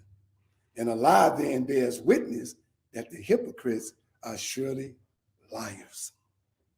The sayings of the hypocrites, that they are true believers in the messenger of Allah by calling him the messenger, and then claiming that they believe that most surely he is this messenger, so that the messenger will take them for true believers. They say that so that you could take them for true believers. So in other words, they'll say whatever they need to say to get in and get close. Oh yeah, you the messenger. Oh yeah, you the man of God. Oh yeah, I believe. Just to get in. Do you know there were people walking with Malcolm that were undercover FBI agents? And you can point them out if you watch some of the video, some of the film. It was the first person to his side when he was shot was an FBI agent administering mouth-to-mouth resuscitation. Now, how you gonna do that with 30 bullet holes in your chest? Where's the air going? I wonder. On the streets, they say they aired you out. Now, so how you gonna put some more in there? Ain't that what they say on the street? You got to air it out. Blah, blah, blah. No, he was hastening his death. That's what he was doing. He was doing his job. And that was his job. So then he says, but God knows that they are most surely liars. If a person lies a lot, that increases their potential to be a hypocrite. They only want to use a false oath, don't mean nothing they say, as shelter for the apostle to accept them as true believers while they are not. A hypocrite is not liked by anyone, regardless of what kind of hypocrite he may be. Even if he don't have a religion, if he into politics, any person who declares he is something that he is not is a hypocrite of that thing. Whatever it is. If you're not that, you're a hypocrite. If you're not fitting the title of what you say you are, but yet you are opposite of that, you're a hypocrite. So in religion, a hypocrite is one who claims a belief in a religion and the teaching of that religion. He is not really a believer in the religion. In the 3rd verse of the same chapter of the Holy Quran, it teaches that the hypocrites believed, then disbelieved. And after disbelieving, their hearts are sealed so that they understand not. This means that Allah God withdraws his guidance from the hypocrites after they disbelieve. This is the meaning of their hearts being sealed. God does not guide them on the right path anymore. So the Holy Quran teaches. But he, God, allows them to go into the path of hell after they claim that they accepted the path of heaven and then they turned away from it. Basically, it's saying a person is in a better position to have not ever believed than the one who did say he believed with his mouth and truly didn't believe. Isn't that bad to be in that position? So y'all beginning to catch it now, Judacrit. You heard of Judas, right? Because for one, how can that Judas become Judas unless he got to the point that his faith was diminished and he didn't believe on the same degree or level that he believed on? Because anytime you're working for the cause of a people, you're sacrificing. See, and that means like when Jesus said to the rich man, if you believe and want to follow me, go home and sell everything you got and then follow me. Jesus wasn't crazy when he said it. That was a test. See, it's in the same sense of when you call yourself one of the believers and part of the movement, and we say you got to be willing to sacrifice. That means you don't go and take your stuff and sell it. That means you place in your heart and in your mind that you're saying that what I'm involved in is greater and bigger than my personal situation. That what I'm involved in deals with a future, not a present. Now, what future are we looking at when we get into these positions as nationalists or whatever we want to call ourselves? The first thing we supposed to see is the future that we want to chart out for our children. That's the first one. Do you want our children, which is too late for me because mine grown now, but do we want our children to suffer the same things we suffer? Do you want our children to be in the same position? So if we're saying, I believe the children are our future, teach them well and let them lead the way. Well, what are they going to do? But the same thing you did, and then you did, and you did, on down. What? And if they don't like what you're doing, you're going to call them rebellious. Hypocritical. You could be a hypocrite right after you receive this message. Whoever you are listening, you can become a hypocrite because you know it to be true, but yet and still you don't want to act on it. Hypocrite. Can't be trusted. If you're not willing to give up your life, and when I say life, I mean it in two ways. When Jesus gave up his life, what he gave up was the opportunity to be married, to have children, to have a nice house, to have a nice car, to have all of that. He hadn't gotten it, but he gave up that thought. And so in the same sense, in reverse, if you come in and you understand that you got that, you don't have to give it up physically, but you give it up mentally. You get what I'm saying? Y'all get that, right? That don't mean sell your house tomorrow and say, Brother Minister, I put it up for sale. I didn't tell you to do that. I'm just being straight. I ain't never said that. Mentally, you got to be saying to yourself, if you come at me, you can't use my house to get me. You can't use my car. You can't use my job. It's not going to work. And they got to be able to see that in your eyes when they look at you. Oh, no, they got to be so cold that they'll say, well, if we took his house, that's not going to even faze him. They have to figure out what other way to get to you. Because the house, they say, no, that ain't going to work either. That car, he don't care about that car. I can see it in his eyes. When I said it, he didn't even blink. Like, yeah, right. Knowing deep down inside you, like, don't take my car, please. Don't take the car. But he can't see it because you got it covered, right? So you protecting what you got, but you said to him, I give my life and everything to stand on what I believe so that I can move our situation up a notch to say now that we do have a future and our children can take our victories and move forward on those victories. And then we will move a step further in our freedom. But what victories do we really have? Come on, y'all. Be honest with yourself. I know you're going to say something stupid. And now you're going to, say, how you going to call what I'm going to say stupid? The have-been show. Huh? I said our victories are the have-been show. What we have. Yeah, that's the victory. And then it's also because you got somebody in office. We have black mayors, we have black senators, we have black aldermen, we have black state representatives, we have black this and black that, and black. That's advancement, right? I got a brother can come up here and show you how they block every black businessman. It's almost like a game of chess. How they block your advancement while the public are being led to believe you are advancing. Meanwhile, they behind you, unraveling every damn thing you just built. He can get up here and show you that. He can get up here and tell you their names. You think the Arabs are sitting there watching you get your store, your grocery store?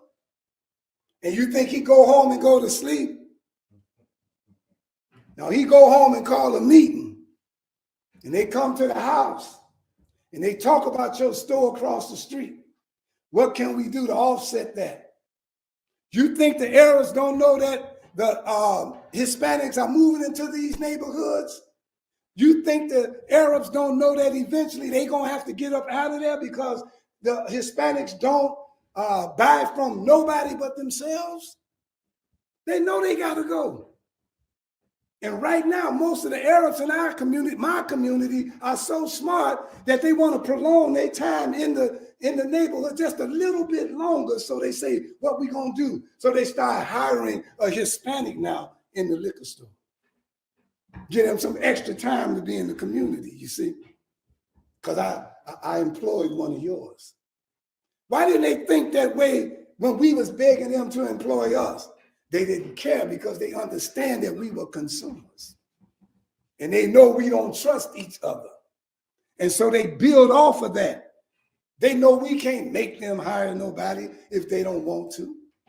We can talk about it. And then they know we're going to go back to sleep. All you got to do is when you come into the Black community, if you don't have what they want, write it down and you'll have it next week. And if you keep doing that over a period of time, you'll have everything that everybody in the community want and need. What have you just done? You have put a seal of protection around your business. I know y'all don't even see that. That's how smart they were.